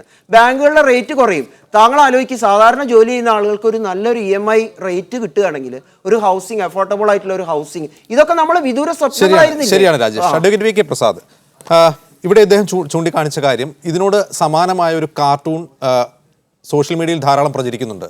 മരിക്കാറായി കിടക്കുന്ന ഒരു രോഗിയുടെ മുൻപിൽ സാമ്പത്തിക ശാസ്ത്ര പുസ്തകങ്ങൾ വായിച്ചിരിക്കുന്ന മൻമോഹൻ സിംഗ്, മറ്റൊന്ന് അവസാനം ആ രോഗി മരിക്കുന്നു, മറ്റൊന്ന് ശ്വാസം വലിച്ചുകൊണ്ടിരിക്കുന്ന രോഗിക്ക് വളരെ പെട്ടെന്ന് ഓപ്പറേഷൻ നടത്താൻ വേണ്ടി പ്രധാനമന്ത്രി നരേന്ദ്രമോദി ഒരു മഴു എടുത്തുകൊണ്ട് ഓപ്പറേഷൻ നടത്തുന്നു, അകത്തുള്ള ഓർഗൻസ് വലിച്ചുവാരി പുറത്തിടുന്നു, രോഗി മരിക്കുന്നു. പിന്നീട് അദ്ദേഹം സാമ്പത്തിക ശാസ്ത്ര പുസ്തകങ്ങൾ വായിച്ചു തുടങ്ങുന്നു. വളരെ അർത്ഥവത്തല്ലേ ആ കാർട്ടൂൺ? അത് തന്നെയല്ലേ രാജേഷും പറയുന്നത്? വാസ്തവത്തിൽ രാജ്യത്തെ ജനങ്ങളോട് നടത്തിയിട്ടുള്ളൊരു യുദ്ധപ്രഖ്യാപനമാണ് ഈ പ്രധാനമന്ത്രി നവംബർ 8-ാം തീയതി നടത്തിയ ഈ പ്രഖ്യാപനം. അന്ന് പറഞ്ഞ കാര്യങ്ങളൊന്നും ഇന്ന് പറയുന്നില്ല എന്നുള്ളത് വളരെ ശ്രദ്ധേയമായ കാര്യമാണ്. അതായത് അന്ന് പറഞ്ഞത് കള്ളപ്പണം നിയന്ത്രിക്കുന്നതിന്, കള്ളനോട്ട് ഇല്ലാതെയാക്കുന്നതിന് എന്നുള്ളതാണ്. ഇപ്പോൾ പറയുന്നത് ഇനി ഭാവിയിൽ കള്ളപ്പണം ഇല്ലാതെയാക്കാൻ കഴിയും, അതുപോലെ ഡിജിറ്റൽ ഇക്കോണമിയിലേക്ക് മാറാൻ, ക്യാഷ്ലെസ് ഇക്കോണമി നടപ്പാക്കാം എന്നൊക്കെയുള്ളതാണ്. അടിസ്ഥാനപരമായി ഇവിടെയൊക്കെ വിസ്മരിക്കപ്പെടുന്നൊരു പ്രശ്നം, എന്തിനാണ് കറൻസി? കറൻസി എന്നുള്ളതൊരു മാധ്യമമാണ്. ആ മാധ്യമം മുമ്പ് നമ്മൾ കൈമാറ്റ വ്യവസ്ഥ ഉണ്ടായിരുന്നൊരു കാലം ഉണ്ടായിരുന്നു. അത് പ്രായോഗികമല്ലാതെ വന്നപ്പോൾ അത്തരത്തിലുള്ള അധ്വാനത്തിൻ്റെ മൂല്യം, ആ മൂല്യം ആണ് ഈ കറൻസിക്ക് കൽപ്പിച്ചു കൊടുക്കുന്നത്. ഇവിടെ ഇപ്പോൾ ഇത്തരത്തിൽ സൗകര്യത്തിന് വേണ്ടി ആസൂത്രണം ചെയ്ത ഒരു സംവിധാനമാണ് കറൻസി.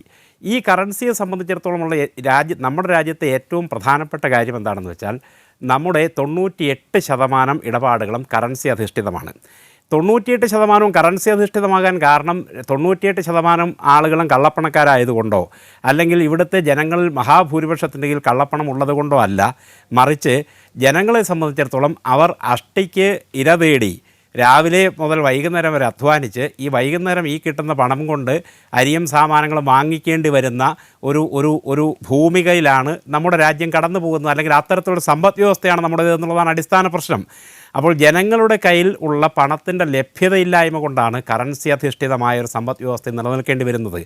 അത് ഇവിടെ ഇപ്പോൾ ഈ പ്രശ്നത്തെ വാസ്തവത്തിൽ വളരെ ചുരുക്കി കാണുന്നു എന്നൊരു വിമർശനം എനിക്ക് ഉന്നയിക്കാനുണ്ട്. അതായത് ATM-ലൂടെ ധാരാളം ക്യാഷ് ചംക്രമണം ചെയ്യപ്പെടുന്നു, അത് കുറയ്ക്കുന്നതിന് വേണ്ടി അതൊക്കെയുള്ളത്. ATM-ലൂടെ തന്നെ ക്യാഷ് വേണമെന്ന് എന്താ നിർബന്ധം? ബാങ്കിൻ്റെ കൗണ്ടറിൽ പോയി ക്യാഷ് എടുക്കാമല്ലോ. അപ്പോൾ ആ തരത്തിലുള്ള തൊടുന്യായങ്ങൾ പറയുന്നത് കൊണ്ട് യാതൊരു തരത്തിലും ഈ പ്രശ്നത്തിൻ്റെ ഗൗരവത്തെ കുറച്ച് കാണാൻ കഴിയില്ല. യഥാർത്ഥത്തിലുള്ള പ്രശ്നം വളരെ മൗലികമാണ്. അത് മറ്റൊന്നുമല്ല, കറൻസി അധിഷ്ഠിതമായൊരു സമ്പദ് വ്യവസ്ഥ, അതിന് അടിസ്ഥാനപരമായ കാരണം നമ്മുടെ ജനങ്ങളുടെ ക്രയശേഷിയിലുള്ള കുറവ്, അതുപോലെ രാജ്യത്തെ മഹാഭൂരിപക്ഷം ജനങ്ങളും ഇൻഫോർമൽ അല്ലെങ്കിൽ അനൗപചാരിക സമ്പദ് വ്യവസ്ഥയെ ആശ്രയിച്ച് അനൗപചാരികമായ തൊഴിലുകളിലും അതുപോലെ കൃഷി പോലുള്ള കാര്യങ്ങളെയും ആശ്രയിച്ച് കഴിയേണ്ടി വരുന്നു എന്നുള്ളതാണ്.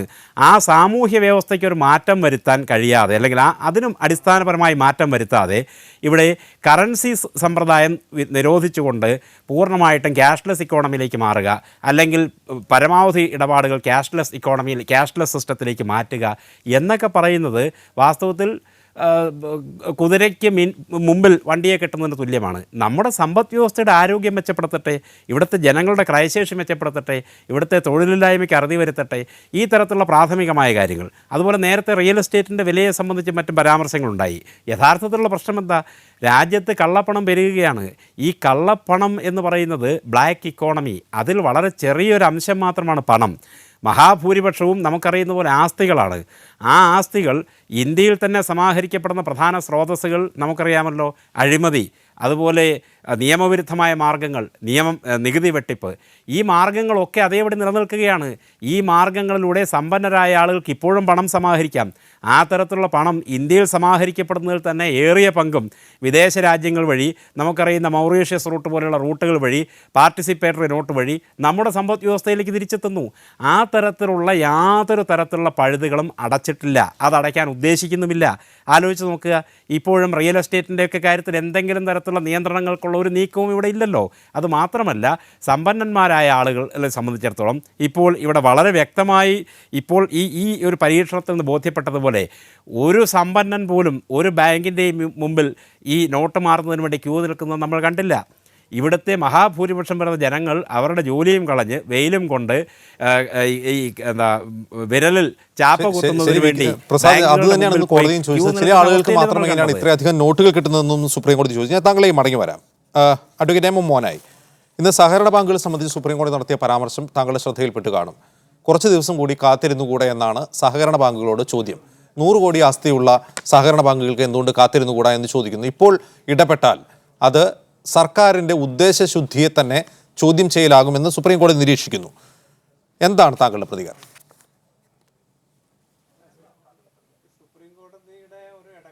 സഹകരണ ബാങ്കുകൾക്ക് അനുകൂലമായി നൽകിയില്ല എന്ന് മാത്രമേ ഉള്ളൂ. കാരണം പക്ഷേ സുപ്രീം കോടതി ആ വാദത്തിൽ തന്നെ കേന്ദ്ര ഗവൺമെൻറ്റിൻ്റെ തെറ്റായ നടപടികളെയൊക്കെ വിമർശിച്ചിട്ടുണ്ട്. അപ്പോൾ സുപ്രീം കോടതിയുടെ മുമ്പാകെ ചെന്നത് ജില്ലാ ബാങ്കുകളാണ്. ജില്ലാ ബാങ്കുകളുടെ പ്രശ്നം എന്താ വെച്ച് കഴിഞ്ഞാൽ 1000-ൻ്റെയും 500-ൻ്റെയും നോട്ടുകൾ സ്വീകരിക്കുന്നില്ല. ബാങ്കിങ് ലൈസൻസോടുകൂടി, റിസർവ് ബാങ്കിൻ്റെ ബാങ്കിങ് റെഗുലേഷൻ ആക്ടിൻ്റെ ലൈസൻസോടുകൂടി പ്രവർത്തിക്കുന്നവയാണ് ജില്ലാ ബാങ്കുകൾ. അപ്പോൾ ലൈസൻസോടുകൂടി പ്രവർത്തിക്കുന്ന ഒരു വിഭാഗം കമേഴ്ഷ്യൽ ബാങ്കുകൾക്ക് 1000-ൻ്റെയും 500-ൻ്റെയും നോട്ടുകൾ സ്വീകരിക്കാൻ അനുവാദം നൽകുന്നു. ജില്ലാ ബാങ്കുകൾക്ക് ഈ അനുവാദം നൽകുന്നില്ല. അതോടൊപ്പം തന്നെ സുപ്രീം കോടതി ഒരു കാര്യം പറഞ്ഞു, അവിടെ സൂക്ഷിച്ചിട്ടുള്ള 8-ാം തീയതി മുതൽ 14-ാം തീയതി വരെ സൂക്ഷിച്ചിട്ടുള്ള 1000-ൻ്റെയും 500-ൻ്റെയും നോട്ടുകൾ റിസർവ് ബാങ്കിനോട് സ്വീകരിക്കാൻ പറഞ്ഞു. അപ്പോൾ വിധി ഒറ്റടിക്കെതിരാണ് എന്ന് പറയാൻ സാധിക്കില്ല. പക്ഷേ ഇവിടെ നേരിടുന്ന ഒരു പ്രശ്നം എന്താ വെച്ച് കഴിഞ്ഞാൽ, രാജ്യത്തിലെ മൊത്തം ഒരു പ്രശ്നം എന്താണ്, ഇപ്പം നമ്മളുടെ കയ്യിലുള്ള പൈസ ഈ നിർദ്ദേശപ്രകാരം ബാങ്കിൽ നിക്ഷേപിക്കാൻ പറഞ്ഞു. ഈ ബാങ്കിൽ നിക്ഷേപിച്ച പൈസ ഏതാ? കള്ളപ്പണമല്ല. ബാങ്കിൽ നിക്ഷേപിച്ചെല്ലാം കണക്കുള്ള പണമാണ്. ഈ കണക്കുള്ള പണം നിക്ഷേപിച്ചതിന് ശേഷം ഇപ്പോൾ നമ്മളുടെ വിയർപ്പ് കൊണ്ട് അധ്വാനിച്ച തുക നമുക്ക് കിട്ടുന്നില്ല. അതിന് റേഷനിങ് ഏർപ്പെടുത്തിയിരിക്കുകയാണ്. ഇങ്ങനെ നമ്മൾ അധ്വാനിച്ചുണ്ടാക്കിയ ഒരു തുകയ്ക്ക് റേഷനിങ് ഏർപ്പെടുത്തിയ ഒരേ ഒരു രാജ്യം ഇന്ത്യ മാത്രമാണ്. ഇതൊരു ലീഗലൈസ്ഡ് ബ്ലണ്ടറാണ്. അതായത് നിയമപ്രകാരം കൊള്ളയടിക്കുകയാണ്. ഈ നിയമപ്രകാരം കൊള്ളയടിക്കുക എന്ന് പറഞ്ഞു കഴിഞ്ഞാൽ നമ്മുടെ പണം ബാങ്കിലേക്ക് നിക്ഷേപിച്ചിട്ട് നമ്മുടെ ആവശ്യത്തിന് ഈ തുക കിട്ടുന്നില്ല. ഇപ്പോൾ ഒരു മാസം 300 കോടി നോട്ടുകൾ അടിക്കാൻ പറ്റുള്ളൂ എന്ന് പറഞ്ഞു. ഈ 300 കോടി നോട്ടുകൾ അടിക്കുക, അപ്പോൾ ബദൽ സംവിധാനം ഏർപ്പെടുത്തുന്നതിൽ പരാജയപ്പെട്ടു. അതാണ് ഇവിടെ വരുന്ന പ്രധാന പ്രശ്നം. എന്താണ്? ഇതിപ്പോൾ ഒരു കോടതിക്ക് മാത്രം പരിഹരിക്കപ്പെടാൻ കഴിയുന്ന കാര്യമാണ്. ഇപ്പോൾ കോടതി പറഞ്ഞു, ഒരു ഉത്തരവ് പുറപ്പെടുവിച്ചു, ഈ പ്രശ്നങ്ങൾ മുഴുവൻ ഒറ്റയടിക്ക് നോട്ട് കൊടുക്കണമെന്ന് പറഞ്ഞാൽ എങ്ങനെ നോട്ട് എടുത്ത് കൊടുക്കാൻ പറ്റും? കാരണം 2700 കോടി നോട്ടുകളാണ്. ഏതാണ്ട് 14,85,000 കോടി രൂപയുടെ മൂല്യമുള്ള നോട്ടുകൾ പിൻവലിച്ചു. ആ പിൻവലിച്ചതിന് പകരമായിട്ട് ഒരു മാസം അച്ചടിക്കാൻ റിസർവ് ബാങ്കിൻ്റെ 4 പ്രസ്സുകൾ മധ്യപ്രദേശിലോ ബംഗാളിലോ മൈസൂരിലോ ഉള്ള പ്രസ്സുകളെല്ലാം കൂടി എല്ലാ ഷിഫ്റ്റും വർക്ക് ചെയ്താൽ പോലും ഒരു മാസം അടിക്കാവുന്ന 300 കോടി നോട്ടുകളാണ്. ഈ 300 കോടി നോട്ടുകൾ അടിച്ചാൽ പഴയ നിലയിലേക്ക് എത്താൻ തന്നെ 9 മാസം പിടിക്കും. ഈ അത്രയും ആളുകളുടെ പൈസ മുഴുവൻ മേടിച്ച് വെച്ചത് എന്തിനു വേണ്ടി? ഇതിനിപ്പോൾ ഇവിടെ പറയുന്നത് ദീർഘകാലാടിസ്ഥാനത്തിൽ ദീർഘകാലാടിസ്ഥാനത്തിൽ ഈ ജോൺ കെയ്ൻസ് എന്ന് പറഞ്ഞ ചിന്തകൻ പറഞ്ഞു, ദീർഘകാലാടിസ്ഥാനത്തിൽ നമ്മളൊക്കെ മരിക്കും, ദീർഘകാലാടിസ്ഥാനത്തിൽ നമ്മളൊക്കെ മരിച്ചു പോകും. അപ്പോൾ അതിനു മുമ്പ് തന്നെ ഇവിടെ ആളുകൾ ഇപ്പോൾ 100-ലധികം ആളുകൾ ഇതിൻ്റെ ഫലമായിട്ട് നിന്ന് മരിച്ചുപോയി. 100-ലധികം ആളുകൾ. ഇപ്പോൾ ഇന്ത്യയിലെ സ്ഥിതി എന്താ? ഇന്ത്യയിലെ സെൻസസ് പ്രകാരം 6 ലക്ഷത്തോളം ഗ്രാമങ്ങളുണ്ട് ഇന്ത്യയിൽ. അതിൽ 5,45,000-ഓളം ഗ്രാമങ്ങളിൽ ആളുകൾ താമസിക്കുന്നുണ്ട്. ഇന്ത്യയിലെ എല്ലാ കമേഴ്ഷ്യൽ ബാങ്കുകൾ കൂടി 82,000 ഉള്ളൂ. ഈ 82,000 ബാങ്ക് ശാഖകൾ മാത്രമുള്ള ഇന്ത്യയിൽ 5 ലക്ഷത്തോളം വരുന്ന ബാങ്കിങ് സേവനങ്ങൾ പോലും ഇല്ലാത്ത നമ്മുടെ ഇന്ത്യയിൽ എങ്ങനെയാണ് ഒരു ക്യാഷ്ലെസ് എക്കണോമി, ബാങ്കിങ് സമ്പ്രദായം തന്നെ വന്നിട്ടില്ല. ശരിയാണ് മോനെ, ഞാൻ മടങ്ങി വരാം. അത് തന്നെ ക്യാഷ്ലെസ് ബാങ്കിങ് എന്ന് പറയുന്നത് താങ്കൾ ബിജെപിയുടെ സംസ്ഥാന ബൗദ്ധിക സെല്ലിന്റെ കൺവീനറാണ്. പ്രധാനമന്ത്രി ഇത്രയും നിർണായകമായ ഒരു ഡിമോണിറ്റൈസേഷൻ, നോട്ട് നിരോധനം എന്നൊക്കെ പറയുന്നത് ഒരു സാമ്പത്തിക വ്യവസ്ഥയിൽ എത്രമാത്രം ഗൗരവമുള്ള കാര്യമാണെന്നുള്ള ബോധമെങ്കിലും താങ്കൾക്കുണ്ടാകും. അപ്പോൾ സ്വാഭാവികമായും പ്രധാനമന്ത്രി ഒരു സാമ്പത്തിക വിദഗ്ധനല്ലാതിരിക്കെ സ്വാഭാവികമായും അദ്ദേഹം സാമ്പത്തിക വിദഗ്ധരുടെയെങ്കിലും ഉപദേശം തരേണ്ടതാണ്. പക്ഷേ ആരാണ് ഇതിന് പിന്നിൽ പ്രവർത്തിച്ചത്, ആരൊക്കെയായിരുന്നു ബുദ്ധികേന്ദ്രമെന്ന് ഇന്ന് നമുക്കെല്ലാം അറിയാം. ഇപ്പോൾ ഈ ക്യാഷ്ലെസ് മണി ട്രാൻസ്ഫറിന് വേണ്ടി വാദിക്കുന്ന, അതിന് പ്രചാരണം നടത്തുന്ന പ്രധാനമന്ത്രി പേടിഎം പോലുള്ള കമ്പനികൾക്ക് വേണ്ടി ബ്രാൻഡ് അംബാസഡറായി പോലും മാറുന്നു. ആരാണ് ഈ പേടിഎം പോലുള്ള കമ്പനികളുടെ പിന്നിലെന്ന്, അതിൻ്റെ ഓഹരി ഉടമകളെന്ന് നമുക്കെല്ലാം അറിയാം. ചൈനീസ് കമ്പനിയായ ആലിബാബ വരെയുണ്ട്. RSSന് ഇക്കാര്യത്തിലൊരു നയമുണ്ടാകുമല്ലോ, ഒരു പോളിസി ഉണ്ടാകുമല്ലോ. വിദേശ ശക്തികൾ ഓഹരി ഉടമകളായ ഇലക്ട്രോണിക് ക്യാഷ് ട്രാൻസ്ഫർ കമ്പനികൾ രാജ്യത്തിൻ്റെ സമ്പദ് വ്യവസ്ഥയുടെ ഒരു നല്ല ശതമാനം കീഴടക്കാൻ വരുമ്പോൾ അതിനെതിരെ ഒരു വാക്ക് പോലും ഈ സംഘപരിവാർ പാളയത്തിൽ നിന്ന് പോലും ഉണ്ടാകുന്നില്ല എന്നുള്ളതാണ് അത്ഭുതപ്പെടുത്തുന്നത്. ആകെ ഒരു വിയോജനക്കുറിപ്പ് രേഖപ്പെടുത്തിയത് പരസ്യമായി പ്രതികരിച്ചത് ഹാർവാർഡ് യൂണിവേഴ്സിറ്റിയിലെ സാമ്പത്തികശാസ്ത്രം പ്രൊഫസറായ സുബ്രഹ്മണ്യൻ സ്വാമി മാത്രമാണ്.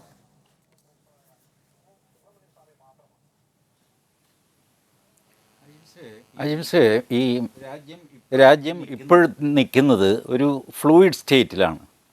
ഡിമോണിറ്റൈസേഷൻ വലിയൊരു ഇവൻ്റ് ആയിരുന്നല്ലോ. ആ ഇവൻറ്റിന് ശേഷം ഉള്ള റിയാക്ഷൻസ് അനുസരിച്ചാണ് റിസർവ് ബാങ്ക് പോളിസിയിൽ മാറ്റങ്ങൾ വരുത്തുന്നതും നേരത്തെ ഈ പറഞ്ഞ പോലെ 32 സർക്കുലർ ഇറക്കി, 320 സർക്കുലർ ഇറക്കി എന്നൊക്കെ പറയുന്നത് റിസർവ് ബാങ്ക് കണ്ടിന്യൂസ് ആയിട്ട് മോണിറ്റർ ചെയ്യുന്നതുകൊണ്ടാണ് ഈ സർക്കുലറുകൾ ഇറക്കുന്നത്. അപ്പോൾ ഇത്രയധികം സർക്കുലർ ഇറക്കുന്നത് റിസർവ് ബാങ്കിൻ്റെ കഴിവാണ് എന്നേ ഞാൻ വിലയിരുത്തുള്ളൂ. കാരണം മാറി മാറി വരുന്ന സാഹചര്യം അനുസരിച്ച് അതാത് സമയത്ത് പ്രൊസീജിയറിൽ മാറ്റങ്ങൾ വരുത്തുക. പോളിസി ഇംപ്ലിമെൻ്റ് ചെയ്ത് കഴിഞ്ഞു, നോട്ട് പിൻവലിക്കൽ പോളിസി, തെറ്റോ ശരിയോ ആയിക്കോട്ടെ, പോളിസി ഇംപ്ലിമെൻ്റ് ചെയ്തു. അതിൻ്റെ പ്രൊസീജിയറിൽ സമയാസമയങ്ങളിൽ മാറ്റം വരുത്തേണ്ട ചുമതല RBIക്കുണ്ട്. RBI അത് നിർവഹിക്കുന്നു. ഇപ്പോൾ ലീഗലൈസ്ഡ് പ്ലണ്ടർ എന്ന് പറഞ്ഞാൽ ആ പ്ലണ്ടർ തുടങ്ങിയത് 1934 reserve bank of India act വന്നപ്പോൾ മുതലാണ്, അല്ലെങ്കിൽ 1949 ബാങ്കിങ് റെഗുലേഷൻ ആക്ട് വന്നത് മുതലാണ്. ഈ 2 ആക്ടിലും നരേന്ദ്രമോദിയായിട്ട് ഒരു ഭേദഗതിയും വരുത്തിയിട്ടില്ല. ഈ നടക്കുന്നത് ലീഗൽ പ്ലണ്ടർ ആണെങ്കിൽ, ഓർഗനൈസ്ഡ് ലൂട്ടാണെങ്കിൽ അത് തുടങ്ങിയത് 1934 49 യഥാക്രമം. അതുകൊണ്ട് വെറുതെ നമ്മൾ ആകാശത്തേക്ക് വെടിവയ്ക്കരുത്. ഇപ്പോൾ ക്യാഷ്ലെസ് എക്കോണമിയുടെ ചർച്ച വരാൻ കാര്യം എന്താ? ഈ പോളിസി കൊണ്ട് കള്ളനോട്ട് തടയാനും കള്ളപ്പണം തടയാനും പറ്റും എന്നുള്ള കാര്യം ഭരണകക്ഷിയും പ്രതിപക്ഷവും നാട്ടുകാരും എല്ലാം സമ്മതിക്കുന്നൊരു സംഗതിയാണ്. സർവ്വസമ്മതമായ കാര്യം മാറ്റിവെച്ചിട്ട് നമ്മൾ മൂന്നാമത്തെ കാര്യം, തർക്കസംഗതമായ കാര്യത്തിലേക്ക് വരുന്നു. അതുകൊണ്ടാണ് ക്യാഷ്ലെസ് എക്കോണമി ചർച്ചയിൽ വരുന്നത്. അല്ലെങ്കിൽ ഇത് വരുമായിരുന്നില്ല. അതല്ല, എൻ്റെ സ്നേഹിതൻ പ്രേമേന്ദ്രൻ ഒരു കേസുണ്ടോ ഇങ്ങനെ ഈ ഡിമോണിറ്റൈസേഷൻ കൊണ്ട് കള്ളപ്പണം അല്ലെങ്കിൽ കള്ളനോട്ട് തടയാൻ പറ്റില്ല എന്നൊരു കേസുണ്ടെങ്കിൽ നമുക്ക് അത് ചർച്ച ചെയ്യാം. ഈ 2 കാര്യത്തിൽ അഭിപ്രായ വ്യത്യാസങ്ങൾ പരക്കെ ഒഴിഞ്ഞു കഴിഞ്ഞു. ഏകദേശം എല്ലാവരും സമ്മതിക്കുന്നു ഈ പോളിസി മറ്റേ 2 കാര്യത്തിന് ആപ്ലിക്കബിൾ ആണ്. പിന്നെ മറ്റു രീതിയിൽ ചെയ്യാമായിരുന്നു, വേറെ ഓപ്ഷൻസ് ഉണ്ടായിരുന്നു എന്നൊക്കെ പറയും. പക്ഷേ വ്യക്തതയ്ക്ക് വേണ്ടി ഒരു കാര്യം ചോദിക്കുകയാണ്. ഈ ലീഗലൈസ്ഡ് പ്ലണ്ടർ എന്ന വാക്ക് താങ്കൾ ഉപയോഗിച്ചുകൊണ്ട് ചോദിക്കുന്നു. ലീഗലൈസ്ഡ് പ്ലണ്ടർ എന്ന് പറയുന്നത് നിയമപരമായ കൊള്ള തന്നെയാണ്. അതിൽ നിയമനിർമ്മാണം താങ്കൾ മുമ്പ് സൂചിപ്പിച്ച 1934 RBI ആക്ടിൽ ഉണ്ടെങ്കിൽ അത് നിയമമാണ്. പക്ഷെ കൊള്ള നടക്കുന്നത് ഇപ്പോഴാണ്. കാരണം ഇതിനു മുൻപ് ഡിമോണിറ്റൈസേഷൻ അല്ലെങ്കിൽ നോട്ട് നിരോധനം സ്വതന്ത്ര ഇന്ത്യയുടെ ചരിത്രത്തിൽ ഒരു പ്രാവശ്യമേ ഉണ്ടായിട്ടുള്ളൂ. അന്ന് വലിയ വലിയ ഡിനോമിനേഷനുള്ള നോട്ടുകളാണ് പിൻവലിച്ചത്. അത് സാധാരണക്കാർ അറിഞ്ഞിട്ട് കൂടിയില്ല. പക്ഷേ ഒരു സമ്പദ് വ്യവസ്ഥയിലെ 86% കറൻസിയും പിൻവലിച്ചതിനെയാണ് മൻമോഹൻ സിംഗ് ലീഗലൈസ്ഡ് പ്ലണ്ടർ എന്ന് വിളിച്ചത്. അത് നിയമനിർമ്മാണത്തിലല്ല, അത് നടപ്പാക്കുന്നതിലാണ് പ്രശ്നം. ഇന്ന് ഏർപ്പാടായിരുന്നു സഹകരണ ബാങ്കിൽ നടന്നത്. അതുകൊണ്ടാണ് സഹകരണ ബാങ്കുകൾ RBIയുടെ കീഴിൽ വരാൻ വിസമ്മതിച്ചത്. ആ കൊള്ളയായിരുന്നു പിടിക്കേണ്ടിയിരുന്നത്. അതിപ്പോ പിടിച്ചപ്പോഴാണ് അവർ സുപ്രീം കോടതി പോയി അവിടെ പോലും മുട്ടുമടക്കേണ്ടി വന്നത്. മോഹൻദാസ്, നിയമനിർമ്മാണം നടന്നിട്ടുണ്ട്. അത് RBI രൂപീകരിച്ചത് മുതലാണ്. പക്ഷേ കൊള്ള, അതായത് പ്ലണ്ടർ നടക്കുന്നത് നോട്ട് നിരോധനത്തിലൂടെയാണ് എന്നാണ് മൻമോഹൻ സിംഗ് സൂചിപ്പിച്ചത്. അത് ഏത് കൊള്ള അജിംസ്? അത് പറയൂ, ഏതാണ് കൊള്ള? കൊള്ള ഏതാ? ഇല്ല, അജിംസ് പറയട്ടെ ശ്രീ മോനെ, അജിംസ് പറയട്ടെ. കൊള്ള എന്ന് മൻമോഹൻ സിംഗ് ഉദ്ദേശിച്ചത് നമ്മൾ അധ്വാനിച്ച പണം ബാങ്കുകൾ നിർബന്ധിതമായി പിടിച്ചു വെക്കുന്നു. നമ്മൾ അധ്വാനിച്ച പണം ബാങ്കുകൾ എത്രയോ കാലാവധി എത്രയോ ആകട്ടെ നിർബന്ധിതമായി പിടിച്ചു വെക്കുന്നു. അതിനെയാണ് പ്ലണ്ടർ എന്ന് വിശേഷിപ്പിച്ചത്.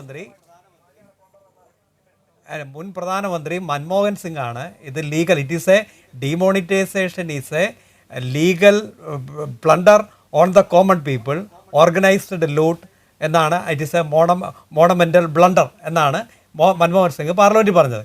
ലീഗൽ പ്ലണ്ടർ എന്ന് പറയാൻ കാരണം എൻ്റെ പൈസ ഞാൻ അധ്വാനിച്ചുണ്ടാക്കിയിരുന്ന 1 ലക്ഷം രൂപ, ആ 1 ലക്ഷം രൂപ അല്ലെങ്കിൽ 2 ലക്ഷം രൂപ അല്ലെങ്കിൽ നിയമപ്രകാരം ടാക്സ് കൊടുക്കുന്ന പൈസ, ഈ പൈസ എന്നോട് പറഞ്ഞു ബാങ്കിൽ നിക്ഷേപിക്കാൻ. 8-ാം തീയതി പറഞ്ഞു ബാങ്കിൽ നിക്ഷേപിക്കാൻ. ഞാൻ പറയട്ടെ, ബാങ്കിൽ നിക്ഷേപിച്ചു. ആ ബാങ്കിൽ നിക്ഷേപിച്ചിട്ട് എനിക്ക് പൈസ കിട്ടുന്നില്ല. ആ പൈസ കിട്ടിയിട്ട് ഇപ്പോൾ എനിക്ക് പെരവണി നടത്തണം. എനിക്ക് പെരവണി നടത്താനായിട്ട് ഇപ്പം എൻ്റെ അടുത്ത് ഒരു സുഹൃത്ത് പറഞ്ഞു, അദ്ദേഹം പെരവണി നടത്തുന്നുണ്ട്. ആ ഇതില് നമ്മൾ അധ്വാനിച്ചെന്ന് പറഞ്ഞാൽ എൻ്റെ ആവശ്യത്തിന് പൈസ കിട്ടിയെങ്കിൽ എനിക്ക് നടക്കുന്നുള്ളൂ. ഇപ്പൊ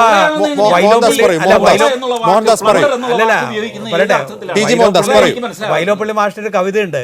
ഒരു സ്ത്രീ ഒരു ആള് മരിച്ച സമയത്ത് ആള് മരിച്ചു കിടക്കുന്ന സമയത്ത് ഒരാൾ വന്നിട്ട് പറഞ്ഞു, ഇവിടെ ചുറ്റും തൂകാൻ ഇത്തിരി അരിയുണ്ടോ എന്ന് ചോദിച്ചു. അപ്പോൾ വിധവ പറഞ്ഞു, അരി ഉണ്ടെങ്കിൽ അദ്ദേഹം മരിക്കില്ലായിരുന്നല്ലോ എന്ന് പറഞ്ഞു. 100-ലധികം ആളുകൾ ഇന്ത്യയിൽ മരിച്ചു. 100-ലധികം ആളുകൾ ATM-ന്റെ മുന്നിലും ബാങ്കിന്റെ മുന്നിലും ക്യൂ നിന്ന ആളുകൾ മരിച്ചു. സ്വന്തം പൈസ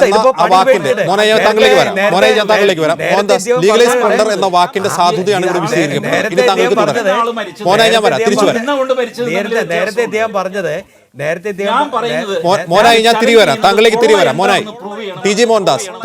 കൊള്ള എന്ന് പറഞ്ഞാൽ പോരാ. ആര് നിങ്ങളുടെ പണം കൊള്ളയടിച്ചു കൊണ്ടുപോയി? ആരാ ആ വ്യക്തി? നരേന്ദ്രമോദി വീട്ടിൽ കൊണ്ടുപോയി നിങ്ങളുടെ പൈസ? നിങ്ങളുടെ പൈസ നിങ്ങളുടെ ബാങ്കിൽ തന്നെയുണ്ട്. മോണിറ്ററി പോളിസി കാരണം ആഴ്ചയിൽ നിങ്ങൾക്ക് 24,000 രൂപയെ എടുക്കാൻ പറ്റുന്നുള്ളൂ. ഇതൊരു നിയന്ത്രണം മാത്രമാണ്. നിയന്ത്രണം എങ്ങനെയാ കൊള്ളയാകുന്നത്?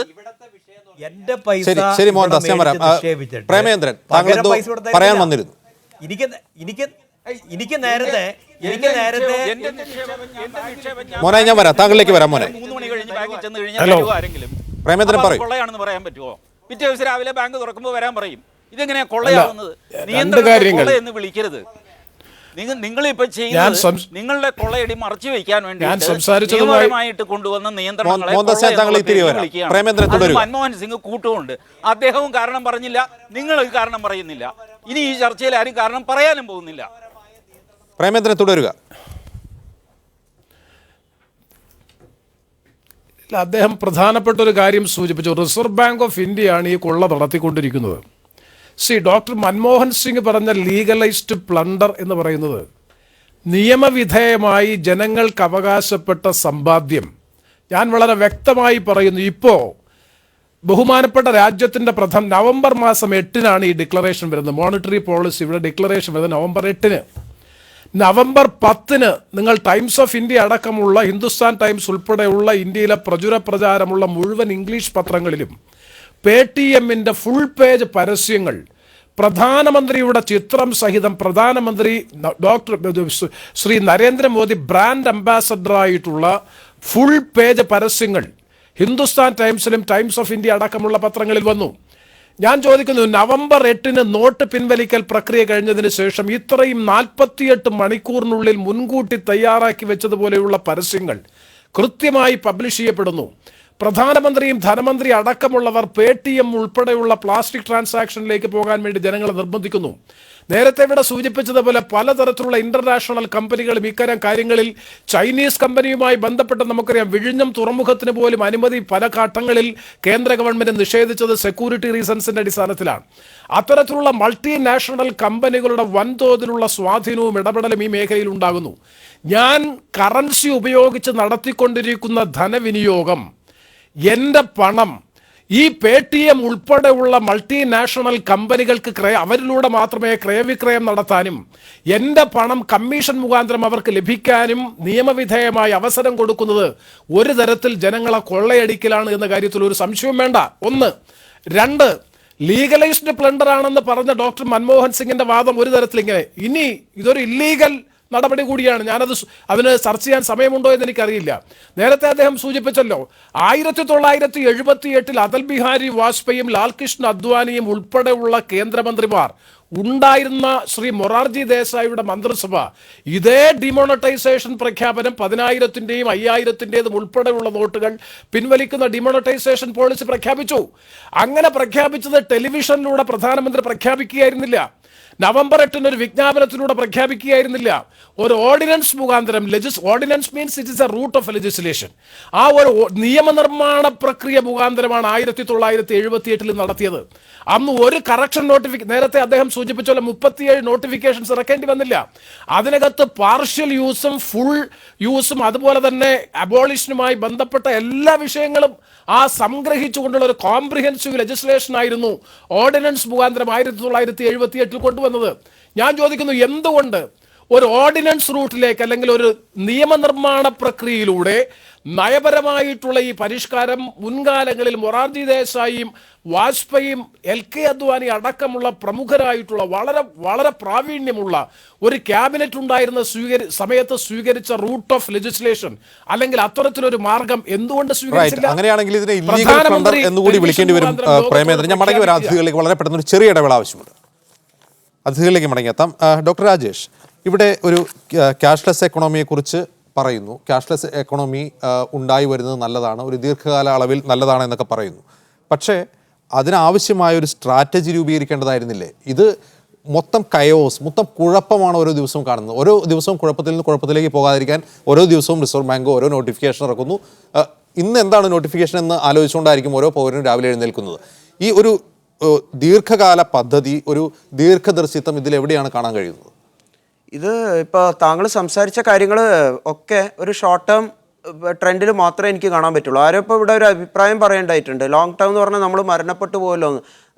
നമ്മളൊരിക്കലും നമ്മുടെ ഒരു കാര്യത്തെ പറ്റിയുള്ള ഒരു പ്ലാനിങ് അല്ലല്ലോ നമ്മൾ നടത്തുന്നത്. രാജ്യത്തിൻ്റെ ഒരു ഭാവിയെക്കുറിച്ചുള്ള ഒരു പ്ലാനിങ് ആണല്ലോ. എനിക്കൊരു കാര്യം വളരെ തുറന്നു പറയേണ്ടത്, എനിക്കിതിൽ രാഷ്ട്രീയമൊന്നുമില്ല. ഇത് പ്രധാനമന്ത്രി ഇത് നടപ്പാക്കിയതിൽ അദ്ദേഹത്തിൻ്റെ ഉദ്ദേശശുദ്ധിയെ എനിക്ക് ആരെങ്കിലും ചോദ്യം ചെയ്യുന്നുണ്ടോ എന്നുള്ള അത് എനിക്ക് ഒരു സംശയമായിട്ടുള്ള ഒരു കാര്യം. ഇതിൽ അദ്ദേഹത്തിന് ഒരു ക്ലീൻ ഉദ്ദേശശുദ്ധി ഉണ്ടായിരുന്നു എന്ന് തന്നെയാണ് വിശ്വസിക്കുന്നത്. പിന്നെ ഇപ്പോൾ ആരൊക്കെ പറഞ്ഞു, ഈ PTM കാര്യങ്ങളൊക്കെ പറഞ്ഞു, അത് അങ്ങനെയാണ് എങ്കിൽ നമുക്ക് SBI പോലത്തെ ബാങ്കുകൾക്കും ഇത് വന്നല്ലോ. ഈ ബഡ്ഡി എന്നൊക്കെ പറഞ്ഞ ഒരുപാട് സ്കീം വന്നല്ലോ. പിന്നെ MP പറഞ്ഞ വരെ ട്രാൻസാക്ഷൻ കോസ്റ്റ് ധാരാളമായിട്ട് പറ്റുന്ന ആ കാര്യങ്ങളൊക്കെ ഒരു മോഡിഫിക്കേഷൻ വരുത്താവുന്നതേ ഉള്ളൂ. ഇത് സാവധാനത്തിൽ നമുക്ക് പോകാവുന്നതേ ഉള്ളൂ. ഈ രാജ്യത്ത് നടക്കുന്ന എല്ലാ ക്യാഷ് ട്രാൻസാക്ഷനെയും നമുക്ക് ട്രാക്ക് ചെയ്യാൻ പറ്റുമല്ലോ ഡിജിറ്റൽ സിസ്റ്റം വന്നു കഴിഞ്ഞാൽ. പിന്നെ ഞാൻ പറയുന്നു, ഈ ഡിമോണിറ്റൈസേഷൻ കൊണ്ട് സാധാരണക്കാർക്ക് വലിയ ബുദ്ധിമുട്ടുണ്ടായിട്ടുണ്ട്. അതിൽ പ്ലാനിങ് ഇല്ല. ഇതിൽ റിസർവ് ബാങ്കിനെ നമുക്ക് കാര്യമായിട്ട് കുറ്റപ്പെടുത്തേണ്ടതായിട്ട് തന്നെ വരുന്നുണ്ട്. പല സ്ഥലത്ത് ചെസ് കൗണ്ടറുകൾ സാധാരണ വാണിജ്യ ബാങ്കുകൾക്ക്, ന്യൂ ജനറേഷൻ ബാങ്കുകൾക്കാണ് കൊടുത്തിരിക്കുന്നത്. അവരുടെ അടുത്ത് പോയിട്ടാണ് ഇപ്പോൾ SBI ക്യൂ നിന്നിട്ട് ക്യാഷ് വിഡ്രോ ചെയ്ത് കൊണ്ടുവരുന്നത്. ഇതിന് പുറമെ തന്നെ നമ്മൾ കണ്ടല്ലോ 2000-ന്റെ പുതിയ നോട്ടുകൾ, എത്രയോ കോടിക്കണക്കിന് നോട്ടുകൾ ശുചിമുറിയിൽ നിന്നും മറ്റേതൊന്നും പിടിച്ചിരിക്കുന്നു. ഇവിടെ സാധാരണക്കാരന് പണം കിട്ടുന്നില്ല. ഇവർക്കൊക്കെ ഈ പണം എങ്ങനെയാണ് കിട്ടുന്നത്? ഇതിനിപ്പോൾ നമുക്ക് സഹകരണ ബാങ്കുകളെ മാത്രം കുറ്റം പറയാൻ പറ്റില്ല. ന്യൂ ജനറേഷൻ ബാങ്കുകളും ഉണ്ട്, അതുപോലെ തന്നെ സഹകരണ ബാങ്കുകളും. ഇതിൽ 1-2 ട്രാൻസാക്ഷൻ, തൃശ്ശൂർ ഒരു ട്രാൻസാക്ഷൻ നടന്നു, 1-2-3 ട്രാൻസാക്ഷൻ നടന്നിട്ടുണ്ടെങ്കിൽ അതിനിവിടെ എൻഫോഴ്സ്മെന്റ് ഉണ്ട്, ഇൻകം ടാക്സ് ഉണ്ട്, അവരുടെ പണി ചെയ്യുമല്ലോ സ്വാഭാവികം. ഞാൻ ചോദിക്കട്ടെ, രാഷ്ട്രീയമില്ല എന്ന് പറയുമ്പോൾ നമ്മൾ നിഷ്കളങ്കരാവുക, രാഷ്ട്രീയമായി നിഷ്കളങ്കരാവുക എന്നല്ലല്ലോ അർത്ഥം. ക്യാഷ്ലെസ് എക്കണോമിയിലേക്കുള്ള ഒരു മാറ്റമായിരുന്നു ഉദ്ദേശിച്ചതെങ്കിൽ, അത് മുൻകൂട്ടി പ്ലാൻ ചെയ്തതായിരുന്നുവെങ്കിൽ സർക്കാർ ആദ്യം ചെയ്തിട്ടുണ്ട് സർക്കാരിൻ്റെ ട്രാൻസാക്ഷനെങ്കിലും, ഉദാഹരണത്തിന് സർക്കാർ ട്രാൻസാക്ഷനുകൾ ആ രീതിയിലേക്ക് മാറ്റാനുള്ള ഒരു ശ്രമം നടക്കേണ്ടതാണ്. 1. 2, പ്രധാനമന്ത്രി നരേന്ദ്രമോദി PTMന്റെ ബ്രാൻഡ് അംബാസഡർ ആവുകയല്ല ചെയ്യേണ്ടത്. താങ്കൾ മുമ്പ് പറഞ്ഞ ബഡ്ഡി പോലുള്ള സ്റ്റേറ്റ് ബാങ്കുകളുടെ ബ്രാൻഡ് അംബാസഡർ ആവുകയാണ് ചെയ്യേണ്ടത്. ഇതെല്ലാം ജനങ്ങൾ കണ്ടുകൊണ്ടിരിക്കുകയാണ്. നമ്മൾ പറയുന്നത് എന്നിട്ട് സർക്കാരിന്റെ ഉദ്ദേശശുദ്ധി നല്ലതാണ് എന്ന് പറയുന്നത് ഒരുതരം നിഷ്കളങ്കതയല്ലേ? അല്ല സർ, ഇതില് ജനങ്ങൾക്ക് ചോയ്സ് കൊടുത്തിരിക്കുകയാണല്ലോ. താങ്കളുടെ പണം ഡിജിറ്റലായിട്ട് എങ്ങനെ ട്രാൻസ്ഫർ ചെയ്യണം എന്നുള്ളത് താങ്കൾക്ക് തന്നെ തീരുമാനിക്കാമല്ലോ. താങ്കൾക്ക് ഏത് ആളുടെ സർവീസ് വേണം. ഇവിടെ മൾട്ടിനാഷണൽസ് വരുന്നതെല്ലാം തട്ടിപ്പാണ്, ഇന്ത്യയിലെ കമ്പനികളാണ് നല്ലതെങ്കിൽ നിങ്ങൾ ഇന്ത്യയിലെ കമ്പനികളെ നിങ്ങൾക്ക് വിശ്വസ്തമായ ഇതിലൂടെ നടത്തിക്കോളൂ. ഡിജിറ്റൽ എക്കണോമി ഇന്ത്യയിലേക്ക് വരുന്നത് വളരെ ഗുണം ചെയ്യും. ലോങ് ടേമിൽ നമുക്ക് എല്ലാം ട്രാക്ക് ചെയ്യാൻ പറ്റും. ഇനി GST ഒക്കെ വന്നു കഴിഞ്ഞാലും നമ്മുടെ ടാക്സ് കംപ്ലൈൻസ് കൂടും. ടാക്സ് ടു GDP റേഷ്യോ വലിയ ഇമ്പോർട്ടൻ്റ് ആയിട്ടുള്ള ഒരു കാര്യമാണ്. ഇതൊക്കെ നമ്മൾ ആലോചിക്കണം. നമ്മൾ ഇടുങ്ങിയ രീതിയിൽ ചിന്തിക്കാൻ പാടില്ല. ഇടുങ്ങിയ ഒരു രീതിയിൽ ചിന്തിക്കുമ്പോഴാണ് നമുക്ക് ഈ കാര്യങ്ങളൊക്കെ സ്വാഭാവികമായിട്ട് ഇത് വന്നിരിക്കുന്ന കാര്യങ്ങളുണ്ട്. ഈ കാര്യങ്ങളിൽ. പിന്നെ രണ്ടാമത് എനിക്കൊരു കാര്യം പറയാനുണ്ട്. ഈ കള്ളപ്പണം ഇതിൽ തടഞ്ഞോ എന്ന് ചോദിച്ചാൽ, കള്ളപ്പണം തടഞ്ഞോ എന്നുള്ള കാര്യങ്ങൾ നമുക്ക് അതിന്റെ ഫൈനൽ 30th കഴിഞ്ഞ് കിട്ടുമ്പോഴേ കൃത്യമായിട്ട് പറയാൻ പറ്റുള്ളൂ. നിരോധിച്ച നോട്ടും തിരിച്ച് ബാങ്കിലെത്തിയ നോട്ടും തമ്മിലുള്ള മൈനസ് നോക്കിയാൽ മതി. മൈനസ് നോക്കിയിട്ട് നമുക്കൊരു ഫിഗർ പറയാൻ പറ്റും. പക്ഷെ കള്ളപ്പണം പരിപൂർണമായിട്ടും തടയാനായിട്ട് കഴിഞ്ഞോ എന്ന് ചോദിച്ചാൽ കഴിഞ്ഞിട്ടില്ല എന്ന് തന്നെയാണ് ഞാൻ പറയുള്ളൂ. പക്ഷെ കള്ള നാണയങ്ങൾ, അതായത് കള്ളനോട്ട് അടിക്കൽ, അത് തടയാൻ കഴിഞ്ഞിട്ടുണ്ട്. പിന്നെ ഇത് ക്രമമായിട്ടാണ് വരിക. ഇനിയിപ്പോൾ നമ്മളെ അസറ്റ് നമ്മൾ എങ്ങനെയാണ് ഫോം ചെയ്തിരിക്കുന്നത് അതിനെ പറ്റിയുള്ള കാര്യങ്ങളും അതിലും ഒരുപാട് മാറ്റങ്ങൾ വരുന്നുണ്ട്. സ്വാഭാവികമായിട്ട് ജനങ്ങൾക്കുണ്ടായ പ്രയാസങ്ങളെ ഞാൻ അത് കാത്തിരുന്നാണ്. അഡ്വക്കേറ്റ് പ്രസാദ്, ഇവിടെ കറൻസിയെ കുറിച്ച് പൊതുവായുള്ള ഒരു വിലയിരുത്തൽ, കറൻസി ഒരു സുരക്ഷിത വിനിമയ മാധ്യമമാണ് എന്നുള്ളതാണ്. ഇലക്ട്രോണിക്സ് മീൻസ് ഓഫ് ട്രാൻസാക്ഷൻ്റെ ഒരുപാട് പ്രശ്നങ്ങളെക്കുറിച്ചുള്ള ഒരുപാട് പഠനങ്ങൾ പുറത്തു വന്നിട്ടുണ്ട്. അതിലൊന്നാണ് ഞാൻ മുമ്പ് സൂചിപ്പിച്ച പേടിഎമ്മിൻ്റെ ഓഹരി ഉടമ ചൈനയിലാണെങ്കിൽ അതിലെ ദേശസുരക്ഷയെക്കുറിച്ച് പോലും ഈ നോട്ട് നിരോധനത്തിൻ്റെ വക്താക്കൾക്ക് ആശങ്കയില്ലാത്തത് എന്തുകൊണ്ടാണ്? മറ്റൊന്ന് സർവേലൻസ് ആണ്, നിരീക്ഷണം. പൗരന്മാർ എന്ത് ചെലവഴിക്കുന്നു എന്നുള്ളത് ബിഗ് ബ്രദേഴ്സ്, വലിയേട്ടന്മാർ നോക്കിയിരിക്കുന്നു എന്നുള്ളത് എത്രമാത്രം ആശാസ്യമായിരിക്കും?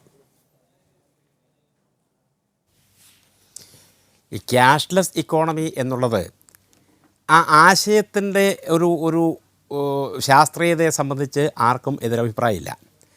പക്ഷേ പ്രശ്നം എന്താണെന്ന് വെച്ചാൽ നമ്മുടെ സമ്പദ് വ്യവസ്ഥ അത്തരത്തിൽ ഉള്ള ഒരു മാറ്റത്തിന് പാകമായൊരവസ്ഥയിലാണോ നിൽക്കുന്നത് എന്നുള്ള ഒരു പ്രശ്നം. രണ്ടാമത്തെ പ്രശ്നം, ഇപ്പോൾ ഈ ഘട്ടത്തിൽ നേരത്തെ ഞാൻ പറഞ്ഞല്ലോ, വണ്ടിയുടെ പിന്നിൽ കുതിരയെ കിട്ടും, അല്ലെങ്കിൽ കുതിരയുടെ മുമ്പിൽ വണ്ടിയെ കിട്ടുന്നത് പോലെ ഇവിടെ ഇപ്പോൾ പെട്ടെന്ന് ഈ ക്യാഷ്ലെസ് ഇക്കോണമിയിലേക്കുള്ളൊരു മാറ്റത്തിന് മുൻഗണന കൊടുക്കുന്ന ഒരു സാഹചര്യം എന്തുകൊണ്ട്? അവിടെയാണ് പ്രശ്നം. നമുക്കറിയാമല്ലോ, ഇവിടെ ഇപ്പോൾ സംഭവിച്ചിരിക്കുന്നത് ഈ പുതിയ മേഖല, അതായത് ക്യാഷ്ലെസ് ട്രാൻസാക്ഷൻ എന്ന ഈ പുതിയ മേഖല, അത് ലക്ഷക്കണക്കിന് കോടി രൂപ ലാഭസാധ്യതയുള്ള ഒരു പുതിയ ബിസിനസ് മേഖലയാണ്. ആ ബിസിനസ് മേഖലയെ കണ്ണുവെച്ചുകൊണ്ട് ആസൂത്രിതമായ രീതിയിൽ വമ്പൻ കുത്തകകൾ രംഗത്തിറങ്ങുകയാണ്. അതാണ് ഇപ്പോൾ ഈ ക്യാഷ്ലെസ് ഇക്കോണമി എന്നുള്ളത് ഇത്ര ആകർഷകമായ ഒന്നാവാനുള്ള കാരണം. ഞാൻ നേരത്തെ സൂചിപ്പിച്ചല്ലോ, ഇവിടെ വാസ്തവത്തിൽ മുൻഗണന കൊടുക്കേണ്ടത് എന്തിനാണ്? നമ്മുടെ സമ്പദ് വ്യവസ്ഥയുടെ ആരോഗ്യം മെച്ചപ്പെടുത്തുക എന്നുള്ളതാണ്. അതിനുള്ള ഏറ്റവും പ്രധാനപ്പെട്ട ആവശ്യം ഇവിടുത്തെ കാർഷിക മേഖലയിൽ വളരെ കൂടുതൽ കാര്യങ്ങൾ ചെയ്യാനുണ്ട്. അതുപോലെ തൊഴിൽ സ്ഥിരത ഉറപ്പുവരുത്താനുണ്ട്, തൊഴിലില്ലായ്മ ഇല്ലാതെയാക്കാനുണ്ട്, ജനങ്ങളുടെ ക്രയശേഷി മെച്ചപ്പെടുത്തേണ്ടതുണ്ട്. ഈ തരത്തിലുള്ള കാര്യങ്ങൾക്ക് മുൻഗണന കൊടുത്തുകൊണ്ട് രാജ്യത്ത് ഉള്ള വിഭവങ്ങളുടെ വിതരണം കൂടുതൽ സന്തുലിതമായൊരവസ്ഥയിൽ എത്തിക്കാതെ ഈ ഒരു കാര്യം സാധിക്കുകയില്ല എന്നുള്ളതാണ് സത്യം.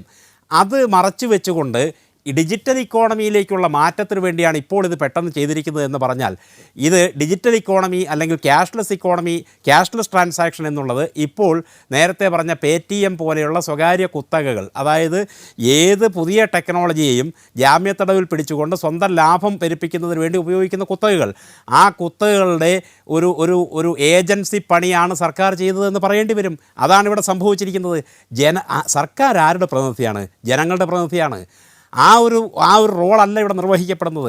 ഇവിടെ ജനങ്ങളോട് യുദ്ധം പ്രഖ്യാപിച്ചിരിക്കുകയാണ്. മോഹൻദാസ്, ഈ പേടിഎമ്മിന് പിന്നിൽ ആലിബാബ എന്ന ചൈനീസ് കമ്പനിയാണ് എന്നുള്ളത് സംഘപരിവാറിനെ പോലും അസ്വസ്ഥരാക്കാത്തത് എന്തുകൊണ്ടാണ്? അല്ല, അത് അസ്വസ്ഥരാക്കേണ്ട ഒരു കാര്യമാണെന്ന് ഞാൻ കരുതുന്നില്ല. ഞാനൊരു കാര്യം ചോദിക്കട്ടെ, ചൈനീസ് മൊബൈലുകൾ ഇന്ത്യൻ വിപണിയിൽ വിൽക്കാൻ തുടങ്ങിയിട്ട് നാളെ എത്രയായി? ചൈനീസ് മൊബൈൽ വഴി ചാരപ്പണി നടക്കും, അതും ഇതും എന്നൊക്കെ പറഞ്ഞിട്ട് ആദ്യമൊക്കെ ആരോപണമൊക്കെ ഉണ്ടായിരുന്നു. പക്ഷേ ഇപ്പോഴും ആ മൊബൈലുകൾ വിപണിയിലുണ്ട്. ആരോപണം മാത്രമല്ല, ഇലക്ട്രോണിക്സ് ഡിവൈസിനെ കുറിച്ച് ധാരാളം പ്രശ്നങ്ങൾ ഉണ്ടായിട്ടുണ്ട്, ധാരാളം വിവര ചോരണം നടന്നിട്ടുണ്ട് ചൈനീസ് ആക്രമണങ്ങൾ വഴി. ഞാൻ പറയട്ടെ, ഈ പറഞ്ഞ പോലെ ചൈനീസ് ഒരു സാധനമാണ് എന്നുള്ളത് കൊണ്ട് അപ്പം തന്നെ അതിനെ സംശയദൃഷ്ടിയോടെ കാണേണ്ട കാര്യമില്ല. ഇനി അങ്ങനെ എന്തെങ്കിലും വാലോത്തുമ്പോൾ കിട്ടുകയാണെങ്കിൽ അപ്പം തന്നെ അത് വേണ്ടാന്ന് വയ്ക്കുക. ഇതല്ലേ ചെയ്യാൻ പറ്റുള്ളൂ. അല്ലാതെ ചൈനയിൽ നിന്ന് വന്നു, അല്ലെങ്കിൽ ചൈനയിൽ ഒരു ഉടമസ്ഥൻ കുറച്ച് ഓഹരി ഉടമകൾ ചൈനക്കാരാണ് എന്നുള്ളത് കൊണ്ട് ഒരു സാധനത്തെ എതിർക്കണം എന്നൊക്കെ പറഞ്ഞു കഴിഞ്ഞാൽ എന്താ ചെയ്യുക? എനിക്ക് മനസ്സിലായി. ഇപ്പോൾ ഉപയോഗിക്കാൻ ഇഷ്ടമില്ല, വേണ്ട, നിങ്ങൾ കാര്യക്ഷമമാക്കാൻ വേണ്ടി പ്രധാനമന്ത്രി മുന്നിട്ടിറങ്ങുകയാണെങ്കിൽ താങ്കളുടെ വാദം അംഗീകരിക്കാമായിരുന്നു. അതിന് പകരം ഒരു വിദേശ കുത്തകയ്ക്ക് വേണ്ടി ബ്രാൻഡ് അംബാസഡർ ആവുകയാണ് പ്രധാനമന്ത്രി ചെയ്തത്.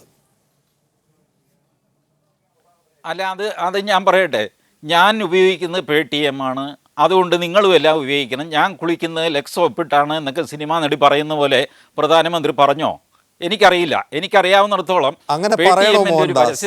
അങ്ങനെ പറയണോ? പത്രങ്ങളുടെ ഫ്രണ്ട് പേജിൽ നരേന്ദ്രമോദിയുടെ പൂർണ്ണകായ ചിത്രം പ്രദർശിപ്പിച്ച ശേഷം നിങ്ങൾ ഇത് ഉപയോഗിക്കൂ എന്ന് പ്രത്യേകം പറയണോ? പറയട്ടെ അജിംസ്, ഇതിനു മുമ്പ് ഒരു മൊബൈൽ കമ്പനി അദ്ദേഹത്തിൻ്റെ ഫോട്ടോ വെച്ചിരുന്നു. അതിനു മുമ്പ് വേറൊരു മൊബൈൽ കമ്പനി അരവിന്ദ് കെജ്രിവാളിൻ്റെ ഫോട്ടോ വെച്ചിരുന്നു. അത് ദുരുപയോഗമാണെന്ന് പറഞ്ഞിട്ട് എന്തോ കേസോ പിഴയോ ഒക്കെ ഉണ്ടാവുകയും ചെയ്തു. അതല്ലാതെ പ്രധാനമന്ത്രി കയറിയിട്ട് നിങ്ങളെല്ലാം കൂടെ PTM-ലൂടെ വേണം ഇനിമേലാൽ കാശ് ട്രാൻസ്ഫർ ചെയ്യാൻ എന്നൊന്നും പറഞ്ഞിട്ടില്ല. ഞാൻ പറയുന്നത്, ഒരാളെ കുറ്റം പറയാനായിട്ട് എത്ര ദൂരം നിങ്ങളെല്ലാം കൂടെ സഞ്ചരിക്കും? ഇപ്പോൾ കുറെ കാലം മുമ്പ് പിന്നെ ആരെ കമ്പ്യൂട്ടർ തന്നെ വിരോധമായിരുന്നു. വേറെ ആരെ പറയും ഈ ദുരിതങ്ങൾക്ക്? ഞാൻ മടങ്ങി വരാം താങ്കളിലേക്ക്. എന്താണ് മോഹൻദാസ് പറഞ്ഞതിന് മറുപടി? ATM മാറിയിട്ട് ഇതേ PTM 5 കൊല്ലം കഴിയുമ്പോൾ നമ്മൾ മീഡിയ വണ്ണിലിരുന്ന് ചർച്ച ചെയ്യും എന്തുകൊണ്ട് PTM ഉപയോഗിച്ചില്ല എന്ന് പറഞ്ഞുകൊണ്ട്. മോനായി, ഈ പറഞ്ഞ പോലെ മാറ്റത്തെ ഉൾക്കൊള്ളാൻ പൊതുവെ കേരളത്തിൽ ഒരു വിമുഖതയുണ്ട്. അത് ശരി ഞാൻ ശരി മോനായി, മനസ്സിലാക്കുന്നു. താങ്കൾക്ക് ആ പ്രതികരിക്കാം. വിമുഖതയുടെ പുറത്താണ് ഈ ആശങ്കകളെല്ലാം നമ്മൾ കെട്ടിപ്പോക്കുന്നത്. മറ്റാർക്കും ഇങ്ങനെ ഒരു ഇപ്പൊ ക്യാഷ്ലെസ് എക്കണോമിയിലേക്ക് പോവുക എന്ന് പറയുന്നത് പടിപടിയായിട്ട് രാജ്യം പോകേണ്ടതാണ്. ക്യാഷ്ലെസ് എക്കണോമിക്കോ ഡിജിറ്റൽ മണിക്കോ ഒന്നും ആരും എതിര് നിൽക്കുന്നില്ല. പക്ഷേ ഇവിടെയുള്ള പ്രശ്നം എന്താണ്? 86% നോട്ടുകൾ പിൻവലിച്ചിട്ട് ആ നോട്ടുകൾ പിൻവലിച്ചിട്ട് ആളുകൾക്ക് ബാങ്കിൽ നിന്ന് പൈസ കൊടുക്കാതെ എന്നിട്ട് ആളുകളോട് പറയാണ് നിങ്ങൾ ക്യാഷ്ലെസ് എക്കണോമിയിലേക്ക് പോകാൻ. എന്നിട്ട് PTM-നെ പ്രോത്സാഹിപ്പിക്കുകയാണ്, എന്നിട്ട് റിലയൻസ് ജിയോനെ പ്രോത്സാഹിപ്പിക്കുകയാണ്. ഇതെല്ലാമാണ് ഇതിൻ്റെ പിന്നിൽ ഒരു രഹസ്യ അജണ്ട ഉണ്ടെന്ന് പറയുന്നത്. അതുമാത്രമല്ല, ഇപ്പോൾ നമ്മളിപ്പോൾ ഡിജിറ്റൽ എക്കണോമി, ഇപ്പോൾ നമ്മൾ കടയിൽ ചെന്നിട്ട് നമ്മൾ സ്വൈപ്പിംഗ് മെഷീനിൽ നമ്മൾ കാർഡിട്ട് വരയ്ക്കുന്നു, നമ്മുടെ വിവരങ്ങൾ പോവുകയാണ്. അതുപോലെ തന്നെ നമ്മളിപ്പോൾ വൈറ്റ് ലേബൽ ATMs ഇവിടെ ഇന്ത്യയിൽ ATM-കൾ നേരത്തെ സ്വകാര്യ ബാങ്കുകളും നാഷണലൈസ്ഡ് ബാങ്കുകളും വെച്ചിരുന്നു. അതിന് പോളിസി മാറ്റം വരുത്തിക്കൊണ്ട് വൈറ്റ് ലേബൽ ATMs വെച്ചു. ആ വൈറ്റ് ലേബൽ ATMs-ലാണ് ATM-ൻ്റെ പിൻ കാർഡുകൾ, പിൻ നമ്പറുകൾ ക്യാമറ ഉപയോഗിച്ചുകൊണ്ട് ചോർത്തിക്കൊണ്ട് ഇവിടുത്തെ പൗരന്മാരുടെ പൈസ അപഹരിച്ചത്. ഈ ഡിജിറ്റൽ എക്കണോമി ഇപ്പോൾ അമേരിക്കയിൽ പോലും, ഞാനത് പഠിച്ച സമയത്ത് അമേരിക്കയിൽ പോലും ആളുകൾ സാധാരണ ഉപയോഗിക്കുന്നത് ക്യാഷാണ്. ഈ നോട്ട് നിരോധനത്തിന് പിന്നിൽ അഴിമതിയുണ്ട് എന്ന് രാഹുൽ ഗാന്ധി ആരോപിക്കുന്നു. അതിന്റെ തെളിവുകൾ ഞാൻ പാർലമെന്റിൽ നിരത്താമെന്ന് പറയുന്നു. അക്കാര്യത്തിൽ ആത്മവിശ്വാസമുണ്ടെങ്കിൽ അത് പൊതുസമൂഹത്തിൽ പരസ്യമായി പറയുകയായിരുന്നില്ലേ രാഹുൽ ഗാന്ധി ചെയ്യേണ്ടിയിരുന്നത്? ഇന്ന് പോലും പാർലമെന്റ് ഇതേ വിഷയത്തിൽ സ്തംഭിച്ചു. പാർലമെന്റിൽ രാഹുൽ ഗാന്ധിയെ പ്രസംഗിക്കാൻ ഭരണപക്ഷം അനുവദിച്ചില്ല എന്നാണ് വാർത്ത. തീർച്ചയായിട്ടും രാഹുൽ ഗാന്ധി നാളെ കൂടി പാർലമെന്റ് സെഷൻ ഒരു ദിവസം കൂടി ഈ ശൈത്യകാല സമ്മേളനത്തിന് അവശേഷിക്കുന്നു. നാളെയും അദ്ദേഹത്തിന് പാർലമെന്റിൽ സംസാരിക്കാനുള്ള അവസരം ലഭിക്കാതെ വരുന്ന പശ്ചാത്തലത്തിൽ തീർച്ചയായും ആ തെളിവുകളടക്കം അല്ലെങ്കിൽ തൻ്റെ കൈവശമുള്ള രേഖകൾ പൊതുസമൂഹത്തിന് മുമ്പാകെ അവതരിപ്പിക്കാൻ അദ്ദേഹം ബാധ്യസ്ഥനാണ്. അദ്ദേഹം അത് ചെയ്യും എന്ന് തന്നെയാണ് എൻ്റെ വിശ്വാസം. അദ്ദേഹം പറഞ്ഞത് പാർലമെൻറ്റ് സമ്മേളനം നടക്കുന്നു, പാർലമെൻറ്റിൻ്റെ രേഖകളിൽ വരണം, അല്ലെങ്കിൽ ഇതൊരു പ്രധാനപ്പെട്ട ഡിബേറ്റിംഗ് പോയിന്റായി വരണമെന്ന താല്പര്യത്തോടു കൂടി അദ്ദേഹം സഭയ്ക്ക് പുറത്ത് പറയുന്നില്ല, സഭയിൽ പറയാൻ വേണ്ടിയിട്ടുള്ള ശ്രമമാണ് നടത്തുന്നത്. അവശേഷിക്കുന്നത് ഒരു ദിവസം മാത്രമാണ്. അപ്പം നാളെ കൂടി അതിനുള്ള അവസരം ലഭിച്ചില്ലെങ്കിൽ നാളെ തന്നെ അദ്ദേഹം ഈ കാര്യം പൊതുസമൂഹത്തോട് ജനങ്ങളോട് പറയണം. അതൊരു വിശ്വാസ്യതയുടെ ഒരു വലിയ പ്രശ്നമാണ്. കാരണം രാജ്യം ഉറ്റുനോക്കുന്ന പ്രധാനപ്പെട്ട വിഷയങ്ങളിൽ ഒന്നാണ്. ഡോക്ടർ രാജേഷ് ഈ ചർച്ചയിൽ പങ്കെടുത്തതിന് പ്രതികരിച്ചു. സ്പെഷ്യൽ എഡിഷൻ പൂർണ്ണമാകുന്നു. ഇനി രാഷ്ട്രീയ ആക്ഷേപഹാസ്യ പരിപാടി പൊളിമിക്സ് കാണാം. നമസ്കാരം.